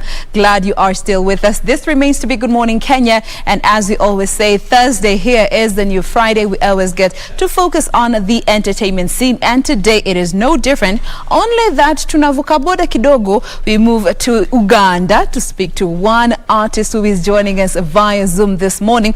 But remember, be part of this conversation. Talk to us using the hashtag Good Morning Kenya on Twitter at KBC Channel 1. Ever remains to be the official station handle on both Twitter and Facebook. My handle is Jane Mamboy across all the social media platforms, and Mandem unaweza mpata as Victor Olo across the socials as well. So as I had mentioned earlier on, joining us via Zoom all the way from Uganda this morning, we have with us John Marie. Good morning, John. Good morning, John. Good morning. How are you doing? How are you doing today? Very okay. The Lord has been good. Awesome. We thank Amen. God. Now, maybe you could start by just saying hi to our viewers and give us your social media handle. Yeah, I would like to say hi to the viewers of KBS. It's a pleasure. It's an honor always. Yeah, Uganda is greetings from Uganda. We love you so much. My name is John Marie. Welcome. How can guys find you on social media? Social media is John Marie, JOHNMARI on Facebook, awesome. Instagram, and Twitter at John Marie Pro. Awesome. Yeah. Okay. Now you can go ahead and check him out, send him any questions, or you can also tag him on what you guys are going to be sending through via our station handle. Now let's just get to understand a bit about you as an artist. How far back does it go? How long ago did you start doing music? I'm an instrumentalist, I'm a gospel artist, I'm a music producer and an entrepreneur in music. I'm a founder and director of M1 Entertainment, a gospel record label, Christian record label, and I've been in the industry for 10 years now as a producer and as an artist for 6 years. 6 years. And have you always been gospel through and through? You know, we get to see artists shifting back and forth between gospel and the secular industry. Has it been gospel through and through along this the whole span of 10 years now? Yeah, as an artist, it's been always gospel, but in my productions, I've made productions for even other artists, which I think it's a blessing to always be a blessing to them. Yes. Yeah. Awesome. So maybe you could tell us a bit about your genre of music. How would you define the kind of music that you do? I do mostly Afro. I love Africa. I love Uganda. I love our sounds and rhythms and melodies. They are really awesome. Most of my songs, always you find there's an African instrument in them. There's an African element in them. Starting from the way I dress, everything is just African. I love Afro. And this intentional, you know, just incorporating the African culture and African ways of living in your music, or it's something that you picked along the journey? Right from childhood, I grew up in a children's orphanage, children's village, and we used to do a lot of tours, but doing African performances. So I grew up knowing that we are really very, very rich, and there's a lot of music and rhythms that the world there need to actually understand and get to know than us doing than me doing the other styles that come from the Western culture. That's good, because we're seeing with this younger generation, we are absorbing a lot of the Western culture, a lot of the Western theme when it comes to our not just gospel music, but just music in general. Yeah, in everything. All right. Looking at, you know, yes, go ahead. Go ahead. Yeah, but personally, I decided to raise the flag of Africa, raise the flag of Uganda, raise the flag of who I am. Also, has the support been in Uganda in terms of the gospel space, especially? I would say it's been quite a journey, because back then the gospel industry in Uganda, gospel artists are artists that used to sing on only burials. Songs would only be played when people are sad. But of late, we've started actually gaining some kind of attention from the people, from the industry, from the government, which used not to be the same thing back then. Nice progress in all ways. We appreciate that. Now, we used to envy you guys in Kenya. The gospel industry was really doing so good than us here.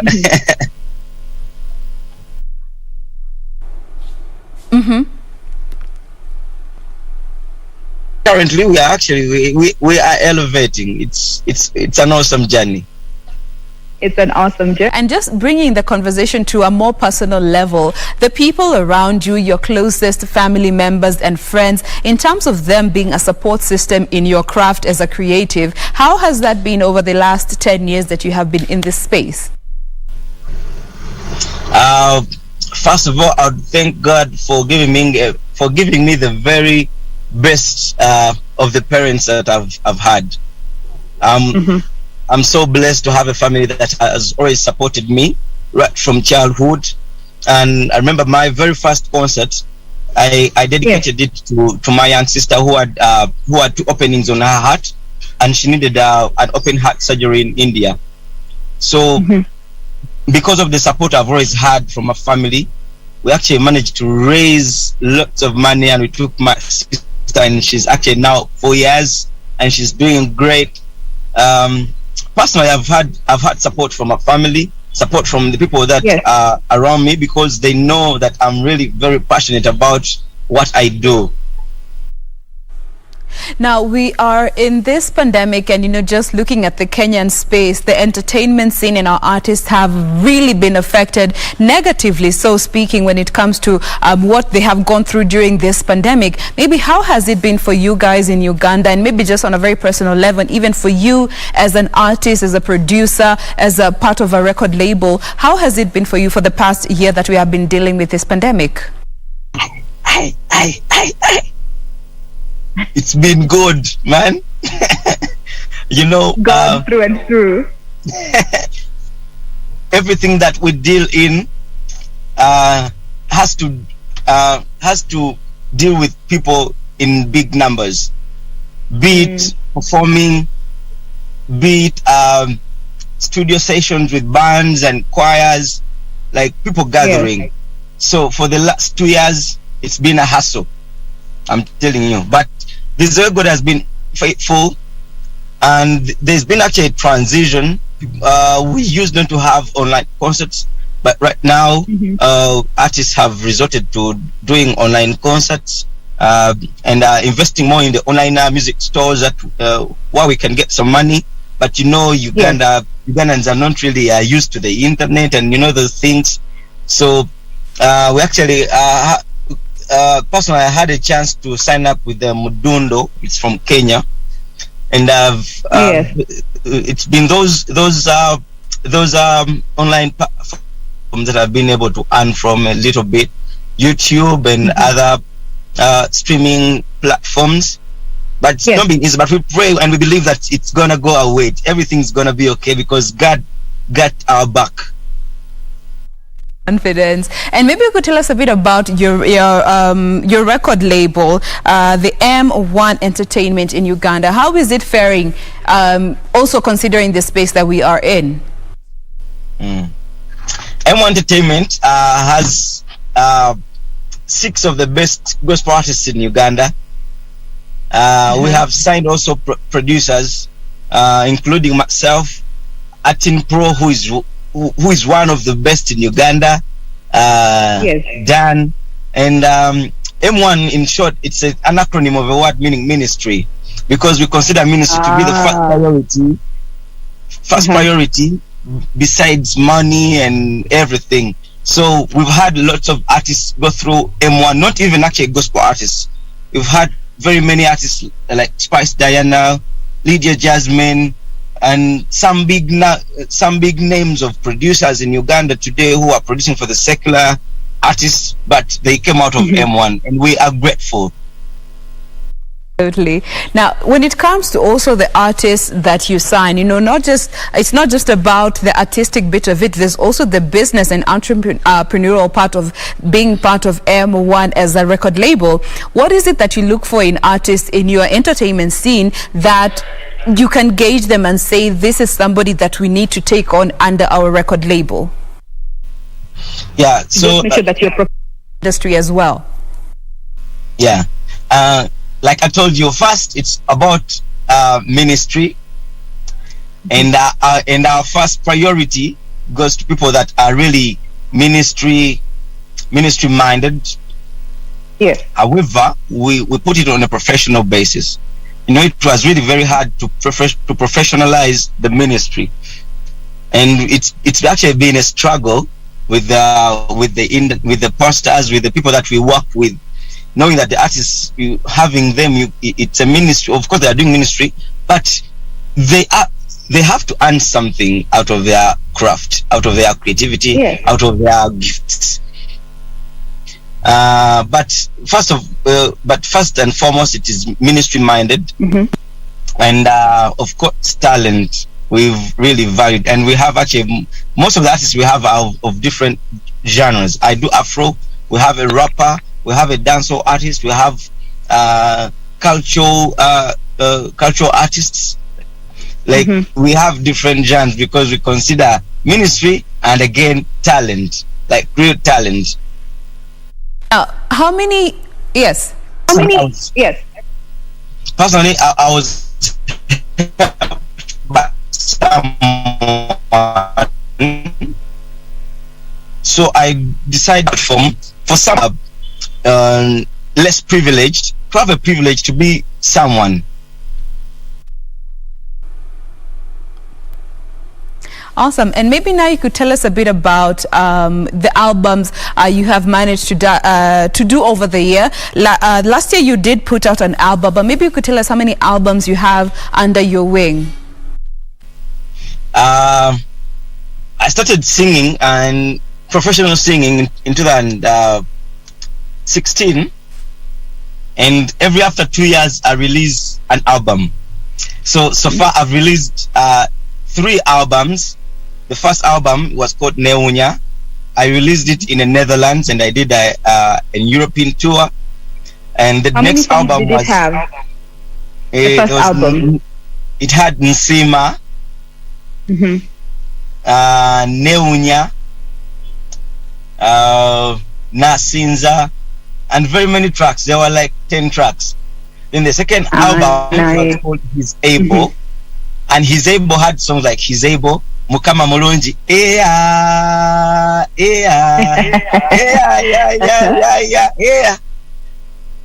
Mukama Mulungi, Solution, Guarcade, He Has Done It All. Then the latest album that we released was last year. It was called Sife, and actually we released it online. We did an online album launch, and actually we made some good money out of it. Yeah, that's good. Let's platform actually does work. Actually, I'm telling you, we've never saved as much money as we saved last year. Yes. From a concert. Because we had so many people buy tickets from because I actually didn't know I have people in the diaspora that really like my music. So most of the tickets were sold to people in the diaspora. And each ticket was $5. So we actually managed to get more than 500 more than 5,000 tickets sold. And just from that particular experience with launching that album on the online platform, what are some of those lessons that you learned from just taking this deep dive into this space that you hadn't thought of or gone into before? First of all, actually, I realized that there is a number of people that I didn't always look at and tap in, that we should actually, even after the lockdown is done, I'm still going to do online concerts. Something which I actually didn't know. Every year I've been making festivals, every year Nsima festivals in stadiums, but not considering streaming live. So even when we do our festivals and concerts, we will still streamline and sell tickets online.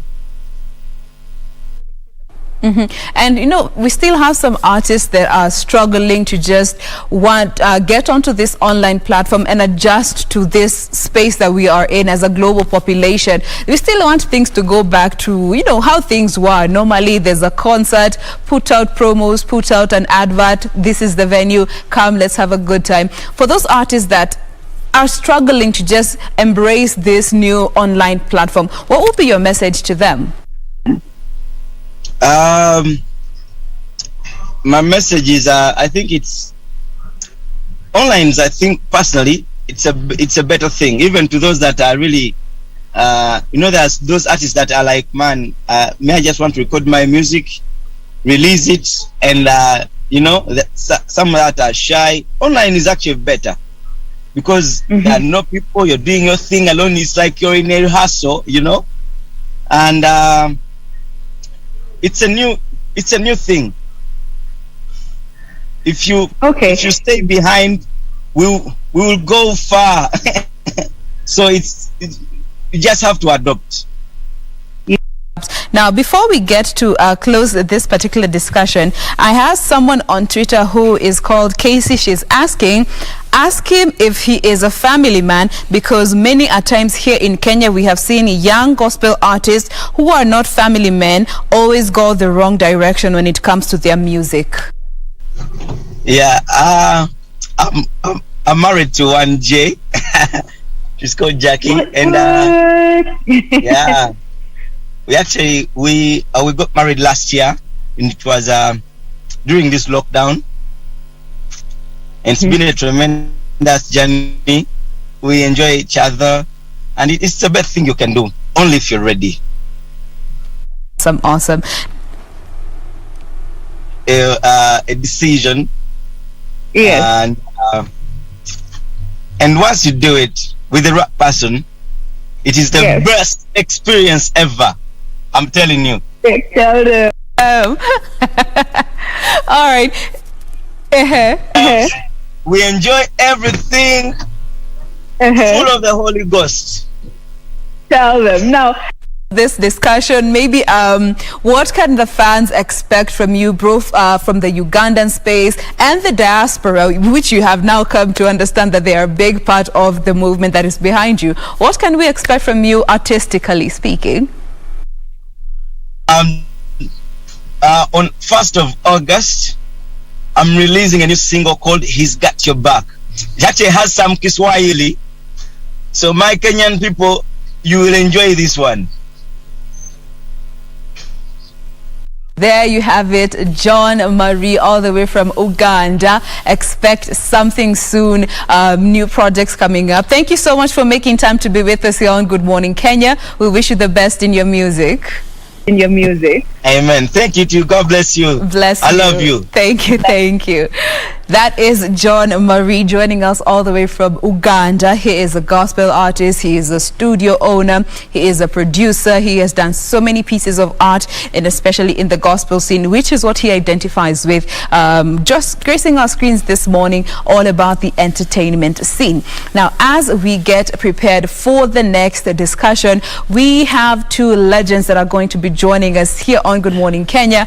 We're bringing the conversation back home to the Kenyan space and focusing on the entertainment scene, and particularly when it comes to film, narrowing it further down to sitcoms, which is something that our country has been known to be very big on, and especially the locally produced situation comedy. So we'll be having two gentlemen joining us in a bit, but before we get to have them, how about to play for you a song or two of that belong to John Marie. So enjoy this before we get back.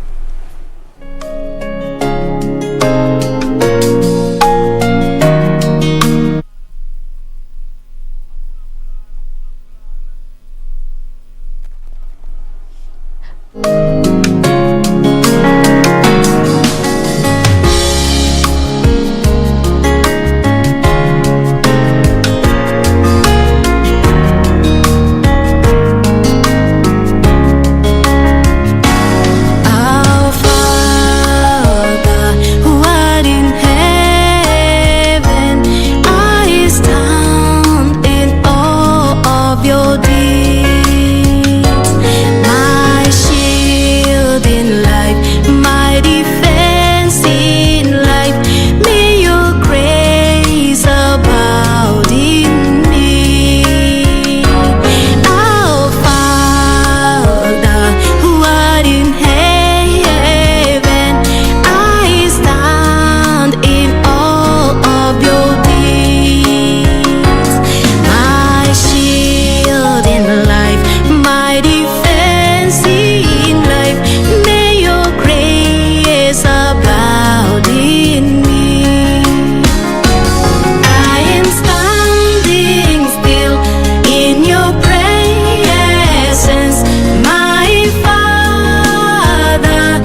hashtag is still Good Morning Kenya ndani ya KBC happening here. I am Jane Wambo. In case you are just joining us, karibu sana to the party. This still remains to be Entertainment Thursday. Much love going out to all of you who are watching us. Naona Laura Nayere akiwa all the way in India. Thank you so much for tuning in. She was part of the Good Morning Kenya crew, and everyone else who's been following the conversation on Twitter. We thoroughly appreciate all of y'all. Keep sending in, keep checking in. We will be reading your feed in a bit. Now, as I had told you, we want to move to the next discussion, and we are going to be joined by superstar Willie, super legends. When you talk about comedy in the Kenyan space, we cannot go without speaking about these two gentlemen who... Basi hiyo Mercedes umeona hapo. Ni pesa kitoko, si mimi nilikwambia hiyo mimi naweza kwa 25 million. Uwezani na hiyo. Kweli. 25 million. What if ni mchezo? Ni kweli. Unajua mimi sasa nimekuja interview. Ndio niweze sunaka ni ile ya kutafuta kazi. No, sule niambo na utaweza hiyo kazi. Amakuka. Yes, amakuka. Yes. Nitabatia wewe hiyo. Utanipatia? Hai, habari. How are you? Habari kani mami. Sasa unamsalimia si ugoja mimi nimsalimie. Okay.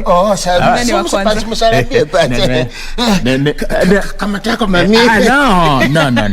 Nani alikuita interview? Sasa wewe ndio uliniita interview, sasa nimekuja. Utahaga kabla mimi. Hapana. I have to hug her first. Alafu then I hand it over to you. Na kupatia kitu inaitwa back pass. Sawa. Ladies first pass. Ladies first. Umesema ladies. Ladies first. Ndio hiyo sasa uende tu ndio uhage kwanza. Umesema ladies first. Come baby come. Ladies first.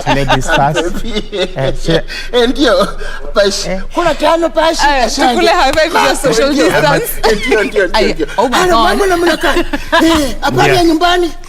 Singo hot sipe ya mami. Mbuzi ziko. Kondoo sinafanya vizuri. Kabisa. Sawa. Hata waru. Unanimalizia. Ni kweli. Ulisema unaitwa, what is like your name? Wamboi.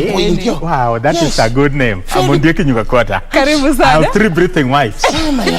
You can make the fourth one, you know. What do I say?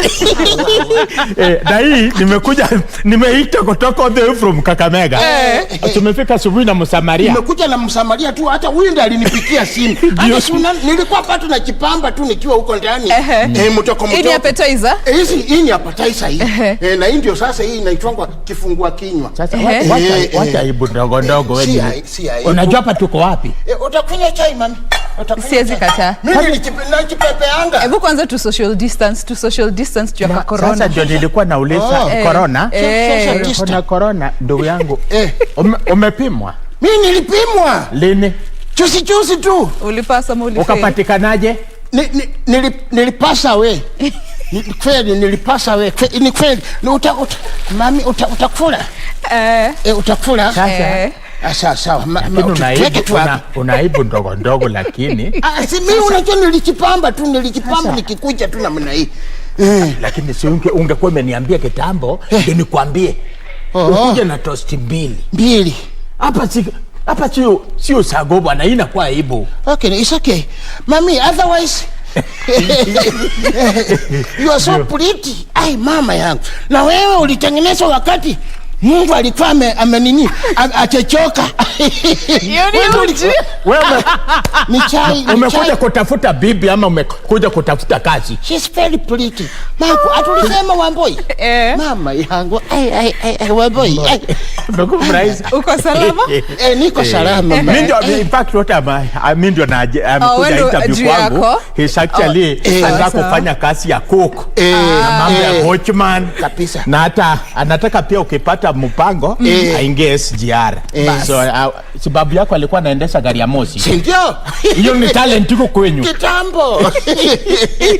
Simsalimie pia watazamaji, waambie venye watawapata Twitter. Wamboi karibu chai. Sitakata, nitachukua haki.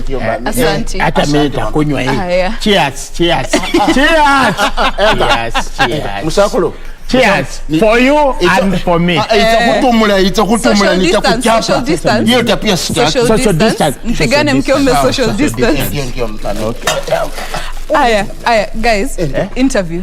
Mmekumbuka hiyo? Mlisema kuna interview. Ndio hii sasa. Kuna shida. Tunakumbuka ile nilikwambia.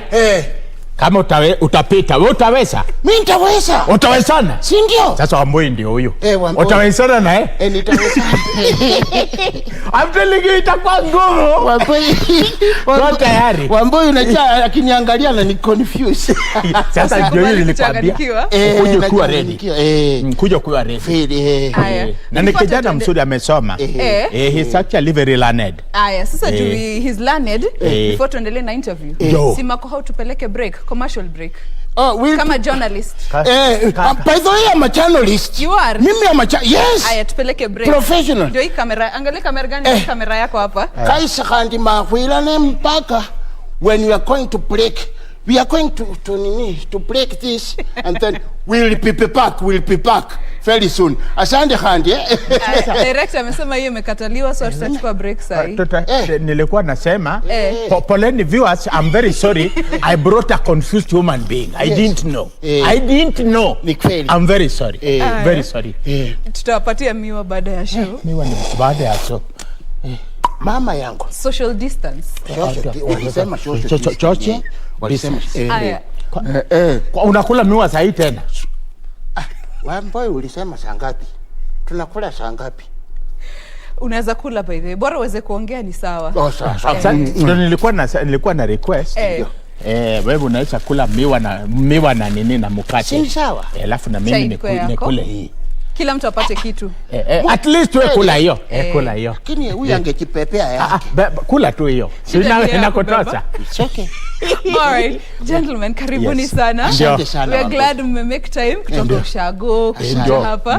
Karibuni sana. I'm a busy man. You're a busy kama man. Sasa niko hapa. Kama sasa unaniona niko hapa, uchumi wa Kenya inaweza anguka anytime. Right now. Without this guy. Uchumi inaanguka. Haraka sana. Ndio, unasikia. Yes. Director wangu anasema hauja social distance ya kutosha. Okay. Na sasa hiyo mkate ambao uko nayo kwa mkono. Na ndio bado nitakula na hujafanya social distance nayo. Au sichali tutafanya social distance. Tukitoka hapa. Mkate. Ukifungua mkate. Nikifungua mkate tutafanya social distance. Aje. Si basi unipatie piece yangu pande hii, wewe ukule pande hiyo. Wewe ungechipepea sako. Acha kuitisha yako. Sasa hiyo tamaliza jamani. Yes, of course. Basi kula. Wamboi, go ahead. Karibuni sana. Asante. Watazamaji unaweza wapata aje katika mitandao? Kama ni mimi wanaweza kunipata katika Instagram. Ondiek Nyuka Quarter. Alafu katika kitu naitwa Twitter Nyuka Quarter. Facebook Ondiek Nyuka Quarter. And actually I always tell people for those ambao tunakutana katika IG, they can always DM me anytime. Wana slide pale. Hata mimi utanipata tu kama sote zinajiita Makoa. Utanipata hapo. Facebook, Twitter, Facebook nini yote Makoa. Utanipata hapo. Na pia unatupata pia katika ukiingia katika YouTube unaandika Ondiek na Makoa. Unatupata hapo. Tuko pale. We are there. For me to grow up tukiwaona entertainment scene. But for the younger generation hata hawezi jua mlianzaje hii entertainment. Hebu tuanze na ukikula miwa kidogo. Ondiek. Hii safari ya acting na film. Mama yangu ilianza kitambo. Ilianza kitambo sababu mambo mengine nimeona nilianzia ndani ya tumbo ya mama. I remember mama alikuwa ananiambia nasikia nachoka, kumbe ni mtoto ameenda safari. Rehearsal ameenda akarudi. Sasa akirudi mama kuna kupumzika. Sasa nilipozaliwa ndio ilikuwa ajabu. Kweli. Sababu nilisaliwa na nikatoka nimekimbia na nilisaliwa nikiwa na ndefu. Na hii kipara hii kutoka sahi nilikuwa na kipara tangu kusaliwa mpaka leo. I'm just like that. Kichwa yangu naona inakaa nyungu style, you know? It is actually ni kichwa, si watu wengi wako na kichwa kama hii. Unajua huyu alikuwa anajaribu kushindana na mimi lakini yangu you know yangu isi nyungu. Na yake kitu ya ajabu alikuwa anaenda kwa kinyozi anamwambia ati amkate ati nini akue punk. No, sio ready ni punk ama ndio gani? Sikia. Na wewe Makoha, hii safari ya acting ilianza mwaka gani? What space were you in? Okay, to be sincerely, Mimi nilianza nikiwa mtoko sana, nikiwa start 33. So unaona? Sasa ilikuwa ndani ya damu. Na hata papa yangu pia mwenyewe alikuwa ni actor lakini hakuwa anajulikana. So iko ndani tu ya damu. Ndio akawacha sasa, hapo ndio alifanya awache. Akaingilia kitu inaitwa nawaambia ukweli ama ni usijaribu alifuruta. Nikusema sisemi mbaya, usichome. Ni vile unajua ni rafiki yangu, siwezi taka kuambia kwamba alianza bangi akiwa 33. Ndio sasa alipoburuta bangi ndio masomo ikakuwa namna hiyo. Na wamboi, mimi nasikia hii ni nini inaitwa bottom up, sijui bottom up hiyo ni nini? Nimesikia tu akitangaza ovyo. Hiyo tutaambia, tuko na mtangazaji mwingine anaitwa Victor, ameipangia bottom up. Bottom up sijui hapo ndio hiyo. Mimi nafikiri ni kifuniko iko juu ya nini ya ama actually before tumalize nitamuita akuelezee ni siasa kidogo. That's good. That is very good. Anyway, tulianza kitambo na tumekuwa katika hiyo lingo ya hii kasi tumefanya miaka mingi. Na ni nini imefanya mkue consistent about it over the years? Because unajua creativity si watu wengi wana take professionally. We always try by God's grace tunakuwa current. You know, tell your own story. That as simple as that. Unajua ukianza kuambia watu stories ya Nigeria, uambia watu story ya Tanzania, kwa Kenya watakuelewa, but for them to be able to understand you, waambie story yao, tell them their story. You don't tell people about a lake yet they have never seen one. Kwa hivyo ukienda pale ukiwa kama unaambia watu story, unaambia story ambayo Mkenya kiangalia nasema yes, inaweza tendeka. Ukikaa namna hiyo unaangalia unaona ala makwana, kuna neiba yangu anafanya kama makwa, kumbe inawezekana, si ndio? Wewe unaona nakula miwa na mkate na nakula ya kweli. Ni kweli nakula. Mami, kusema kweli maisha ndio imenifikisha hapa. Hapa ndio maisha. Sikupenda kwangu. So ndio nakwambia katika hii maisha ile mambo ambayo tumejionea na ile tumepitia, si mambo ya mchezo ile tumepitia. So for us to be here, it is telling our story. Ile mambo inafanyika. Na ndio unaona wasanii wengine wanakuja na wanapita wanatuacha tu hapa. Wanatuita wasanii wa kongwe. Unaitwa pia mkongwe? Amesha mkongwe. Mimi kutoka umesema Kongo ama Kongo? Anasema wanakuita msanii mkongwe. Mimi si mkongwe. Kwani unaniona na pakola? Sio bado ni kijana mdogo. Naongea na mnakani bwana. Hata usio unaniita msebwa. I'm still a teacher. What do you mean? Wewe unaona mimi bado ni kijana mdogo. Sasa mimi naenda ninaweza kwa sasa ukijiita. Sasa wewe ukijiita kijana, sisi vijana tutaoa akina nani? Na hata wewe unaongea na mnakani bwana. Unakaa na mnakani. Mimi ni kijana. Mtapigana baadaye. Let me tell me one boy. Mtu akiwa mweusi kama huyu, unajua mimi ningekuwa mweusi like him, ningenyonga tu jana. Ndio bwana alikuwa na swim kwa ndoo. Yes, si ndio ndio bila unaona? Haya, sasa ona. What did I tell you? Na hiyo na ngozi yake hiyo ngozi unaona amevaa ndio yako nayo hata saa hii. Ala, kumbe okay, it's okay. Nilikwambia ni kweli. Unaona? Sasa lakini Wamboi, just tell me, ukichagua mtu mweupe, unachagua mtu kama mimi. Mtu kama huyu nyeusi wachana. Sasa huyu kusema tu kweli Wamboi, kusema tu kweli. Huyu si ni kama usiku tatu ukishikanisha mahali moja. Wewe angalia hii ngozi na hii ngozi. Afadhali mimi na wewe tutatoa chocolate. Sasa wewe utakuwa hebu rudini hapa. Interview. Nilikuwa nasema sasa sasa hii tulianza kitambo. Na tumekuwa katika vitimbi, tumekuwa katika vioja, na hata sasa hii tunaambia wale watazamaji every Friday saa 1:30 vioja mahakamani. It is actually bad. Imerudi. It is back. Tena with full fire. Tuko hapo. Full fire. Tunakuja hapo kama tunajenao. Exactly.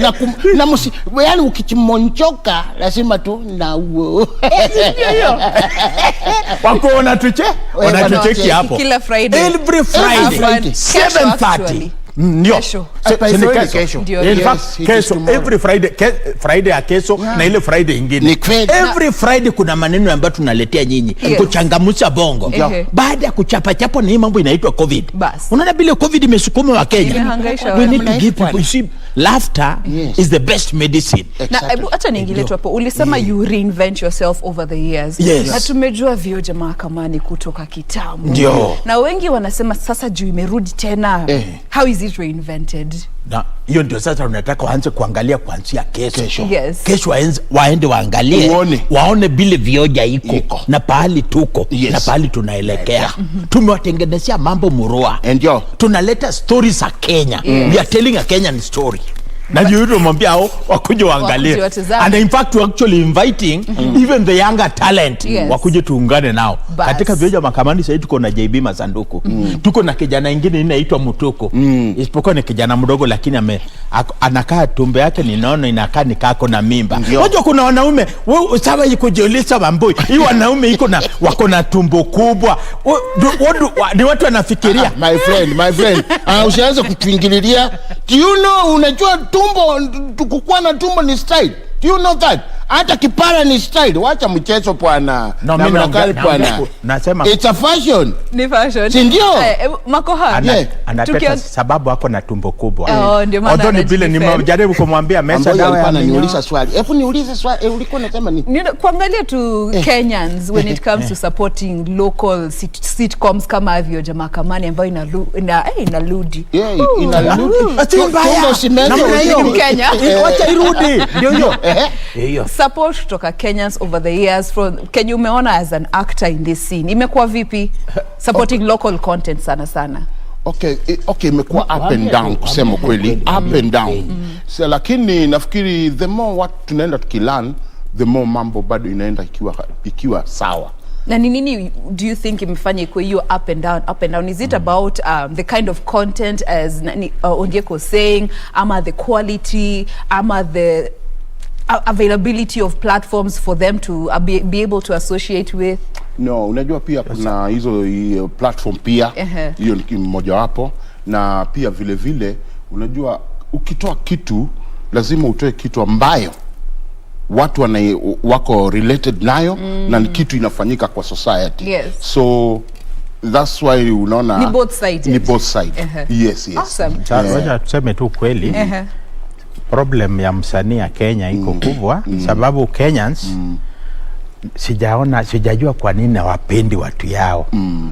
Wanapenda kuangalia hizo, unaona hii ya Wahindi hiyo inabadilishwa inawekwa lugha vernacular na yetu kwa Kiswahili inawekwa lugha za vernacular, hizo ndio wanapenda. Mexican.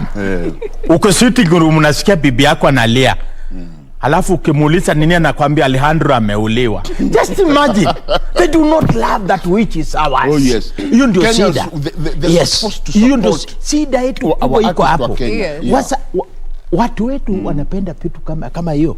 Sasa wanaangalia hiyo, wanasahau kwamba kuna program zetu hapa local. For us ili usanii grow hapa Kenya. Because art is an industry just like any other. Exactly. Wakenya wameshindwa kusupport this industry. Na wange support hii industry, inaweza enda mbali sana. I remember in 1996 we visited Tanzania.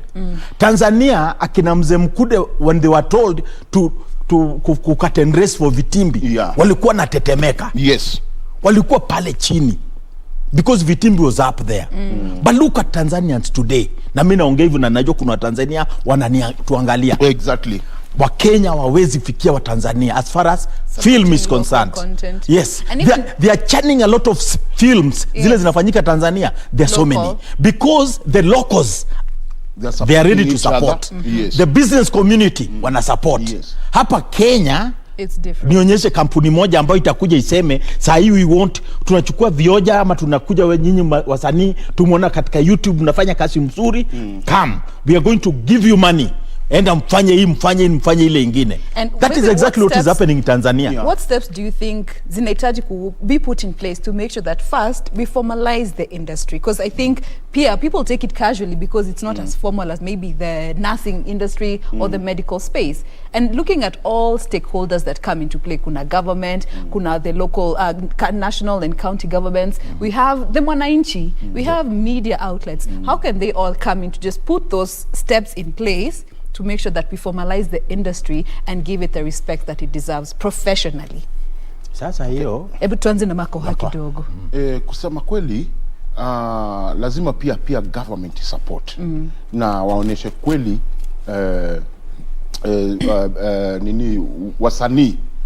wasanii wanafaa kufanya kitu fulani, ili pia companies zikikuja ama nini zikikuja kuwekeza pesa zao, support inatoka kwa above pia. Yes. Unaona, hapo ndio nafikiri tunaweza pata pia mwelekeo. Awesome. Yes. Then the other thing ambao utakuja kuona saa hii, unaona hapa Kenya artist uwezi toka Kenya saa hii utengeneze poster useme I'm going to perform in Tanzania na uende uanze kubandika poster zako. Yes. Hauwezi. Kuna shirika la BASATA ikiwa baraza la wasanii la Tanzania, ikiwa unataka kwenda na hiyo shirika inasimamiwa na wasanii na inasapotiwa na serikali ya Tanzania. Formally recognized. Yes. Yeah. Now let me tell you, the difference comes here. Ya kwamba wewe huwezi enda Tanzania, lakini Mtanzania atakuja na tengeze posta zake na aweke show yake na abebe pesa yote arudi nao kwao. Wow. I'm not saying they're doing bad. It is only that Kenyans, we have failed the artists. Yes. We are supposed to have a level playing ground. Ikiwa msanii anatoka nje, ajulikane amekuja namna gani. That space ambayo anapewa ipatiwe mpaka locals. But right now what is happening, it is different. Inakuwa sasa sisi tukienda kule ni shida. Hapa kwetu tutapata wa Kongo wanafanya live, wako na live band, which is okay. Yes. But sisi hatuwezi enda pale popote uende sema unaenda kuperform. Na nimepata tu example ya Tanzania. You can't. Just across here. Yes. Lazima pale uchukuliwe barua ya kusema kwa nini, why they importing labor, yet they have Tanzanians who can do it. That. Sasa urudi ulipe ushuru. Ukiperform pale lazima upitie through BASATA, baraza la wasanii wa Tanzania. You cannot just walk in there na ufanye ile kitu unafanya. So in other words, what I'm saying, in Kenya we lack the art policy, and actually our politicians need to put their acts together. When they represent wasanii, we may not have the money ya kusema kwamba tunaweza peleka bill pale bunge, because it is actually a bill for a bill to pass in Kenya. But it goes to the highest leader. We need to be serious. Nilisikia ni kama watatoa hii mambo ya ushuru. Ulisikia juzi. Nilisikia juzi. Which is good. Wakichukua hiyo mwelekeo. Itakuwa mzuri pia. Ndio pia artists pia wapate kujisupport pia. Now, you know, in order to get the support that you feel is relevant for you as an artist, it needs to be solution-based from you as a creative, the kind of assistance that you need. So in terms of even giving the government, both national and county, guidance in a way that wewe msanii itakubenefit, ni areas zipi tukimalizia by the way, that you feel they need to do this and this and this to create an enabling environment for film to even prosper? First of all, sisi wasanii, lazima tuwe kitu kimoja. Tuelewane kwa kitu kimoja. Unaona? Ndio tukienda pia sisi kupresent ideas zetu. You're speaking one voice. Exactly. We speak with one voice. Yes. Exactly. Awesome. Yes. Na ikifika hapo, kula miwa ndugu yangu. Asante. Kula miwa. Alafu kula mkate. Na hii chai sijakunywa. Hiyo ndio supu. Ukimaliza miwa na mkate, remusa na hiyo. Sawa. So what I was saying, wasanii wa Kenya, tusikane, tuone vile tunaweza jisaidiana sisi wenyewe kwa wenyewe. Tukisema tunagojea politician, sijui atakuja lini. But one thing I want to say, it is just to thank the government kwa ile support imekuwa ikipatia wasanii. The government imetupatia support. Only that our politicians were to let down. They are supposed to come up with a bill, to support local talents. We have in the drama festivals tunakuwa na best actor, best actresses, then where do they go? Yes. So we need to come up with a policy. Huyu msanii ambaye ameonekana na ile talanta yake, akishamaliza pale amemaliza kuperform, anaenda pande gani? Leta yeye hapa tufanye na yeye kazi. You see? And I want to thank the government. That's the reason why nasema serikali inarudia tena, because a time came, that was in 1998 when the former president, the late president Moi, His Excellency, may he rest in peace. He gave a presidential decree for Varas Vitimbi to be considered an art and cultural ambassador, and we were put under the Ministry of Art and Culture. That was a step forward, and I can say the government has supported us. But all what you are saying, the politicians, the political class, because these are the people who are supposed to come up with a bill. Watengeze bill ambayo ita support musanii. Na ndio nikisema ndiye kako na bibi tatu, iwe ni kweli. Sababu sahi hata moja unaweza support ndugu yangu. Uko na uwezo. Si ndio? Na mbili.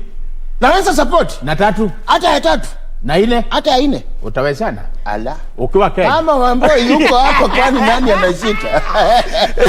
Director ananiambia time imeisha na ulikuwa umeuliza juu ya bottom up. Ndio bottom. Did you need a Victor? Victor. Olo. Victor. Olo, where are you? Victor. Yes. He's actually in charge of bottom up. Yes. Nataka nijue what is that? What is bottom up? Wait a minute, bwana. Yes. Where is my iPhone? Where is my iPhone? iPhone. Hello. Good iPhone. Enga, Papa, Enga. Who are these making noise here? Wait, sit there. Who is this man? This man. I'm just a gentleman. He's a sugarcane farmer. You're a sugarcane farmer? Exactly. Just a minute. Yes. Security? Unaona sasa. Hello? Usitoke hapo kaa chini. Security? Kuja hapa very fast. I need 3 bouncers. Usiende, unaenda wapi sasa? Akona thermos. Thermos. Wait, cap. Wait a minute. Tulia. Take your time. Tukifunga show. Waenda balafu utoroke. Tufungie show kama journalist. Okay, because I'm a journalist. Ladies and gentlemen, thank you so much. Ndio kamera hapa. Ladies and gentlemen, thank you so much, and please keep on supporting us. Tafadhali, kwa sababu sisi tunasema yani msanii ni kioo ya jamii. Is that okay? That is okay. Hata kabla tujaenda tulikuwa tutaenda kukunywa mbele, si ndio? Mimi nitakunywa hii, wewe utakunywa hii. Kuna chai imebaki kwa thermos? Hapana. Hakuna. Ile imebaki ni yangu tu. Wewe wakati una hiyo kikombe, it is actually he has used that to propose to you. Si ndio? Allah. Hata tungepiga tu magoti mara moja mwambie if I please. Guys, as we say goodbye. Will you marry? And Victor witness. Yes. Victor witness. Victor, please. And then ninamalizia hii maneno. By powers given to me, I now declare you husband and wife. You can kiss your bride. No, you can kiss the pastor. Guys, rest of your viewing. Okay, See you.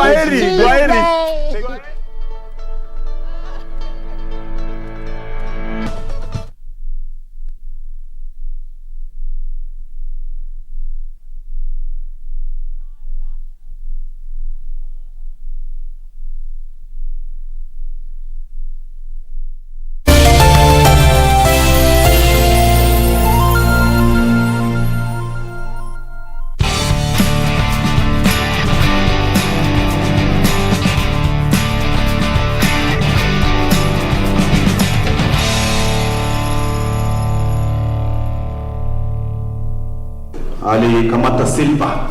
Tupige makofi Benjamin Koko. This is one of the athletes who have stood the test of time to inspire many Kenyan athletes to great heights. Benjamin Kogo, who was born in 1945 in Nandi, has aged over the many years gone by, but he was once a vibrant athlete who pioneered Kenya's participation and success in the 3,000-meter steeplechase. You can call him the unsung hero, and it all started when they ran barefoot in the inter-primary school championship. Mbio nilianza kama mimi gogo klasi ya 5. Ndio nilikuwa naishi mbali kidogo na shule. Hivyo ni kumbe wakati ninaenda huko kwenda na kurudi, kumbe nafanya practice.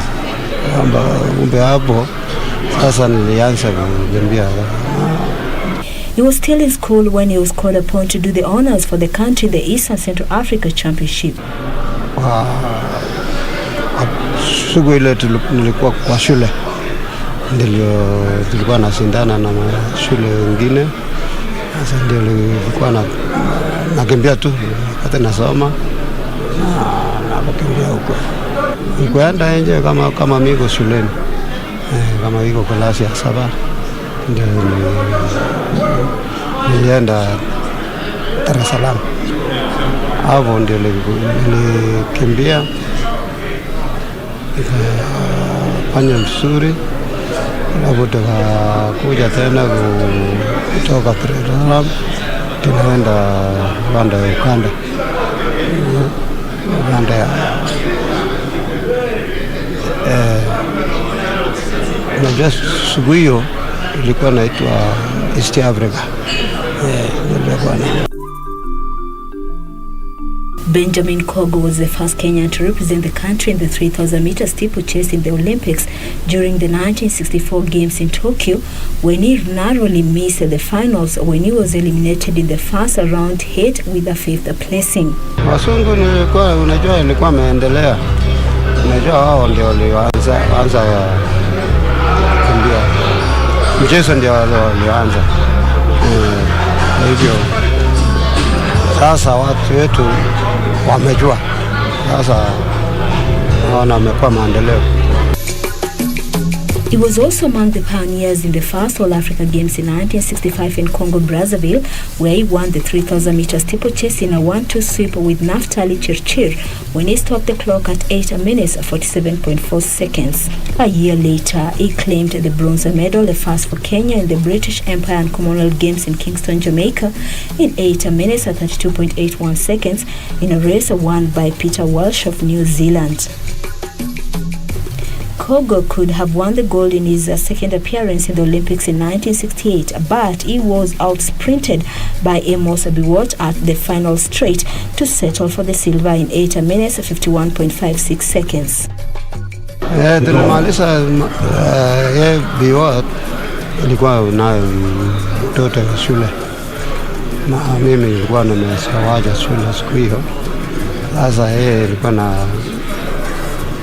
naendelea kwa shule huko, na mimi nilikuwa nawaja shule niko nyumbani. Hivyo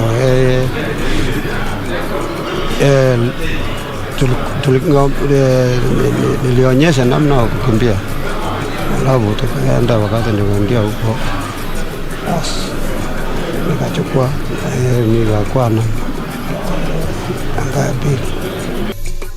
Amos had earned his sweet revenge after Kogo had defeated him in the regional Eastern Central African Championship for the second consecutive year.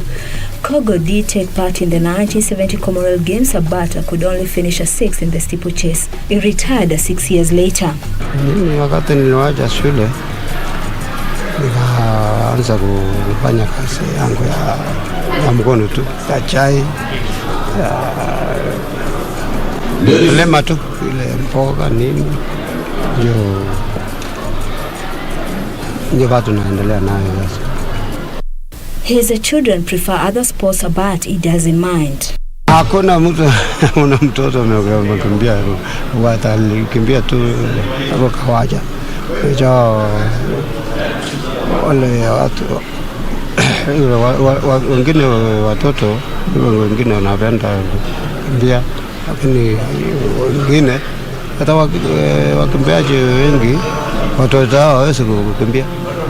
And coming into the picture and looking very dangerous and very strong is Biwott, the unknown Kenyan. Kogo, though, is up front as they come to the last barrier. The veteran athlete is proud to have represented the country to the best of his abilities during his competitive days, noting that it's a different ballgame nowadays where many are motivated by other factors.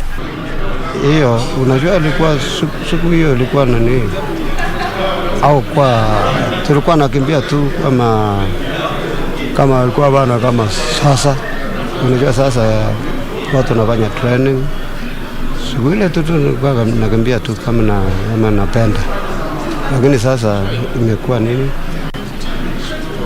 Imekuwa maendeleo ya sasa, na siku ile tu ulikuwa nakimbia tu namna mambo ya sasa amekuwa kukimbia ni unajua nakaa kama biashara, sababu mtu nakimbia anajua kitu gani na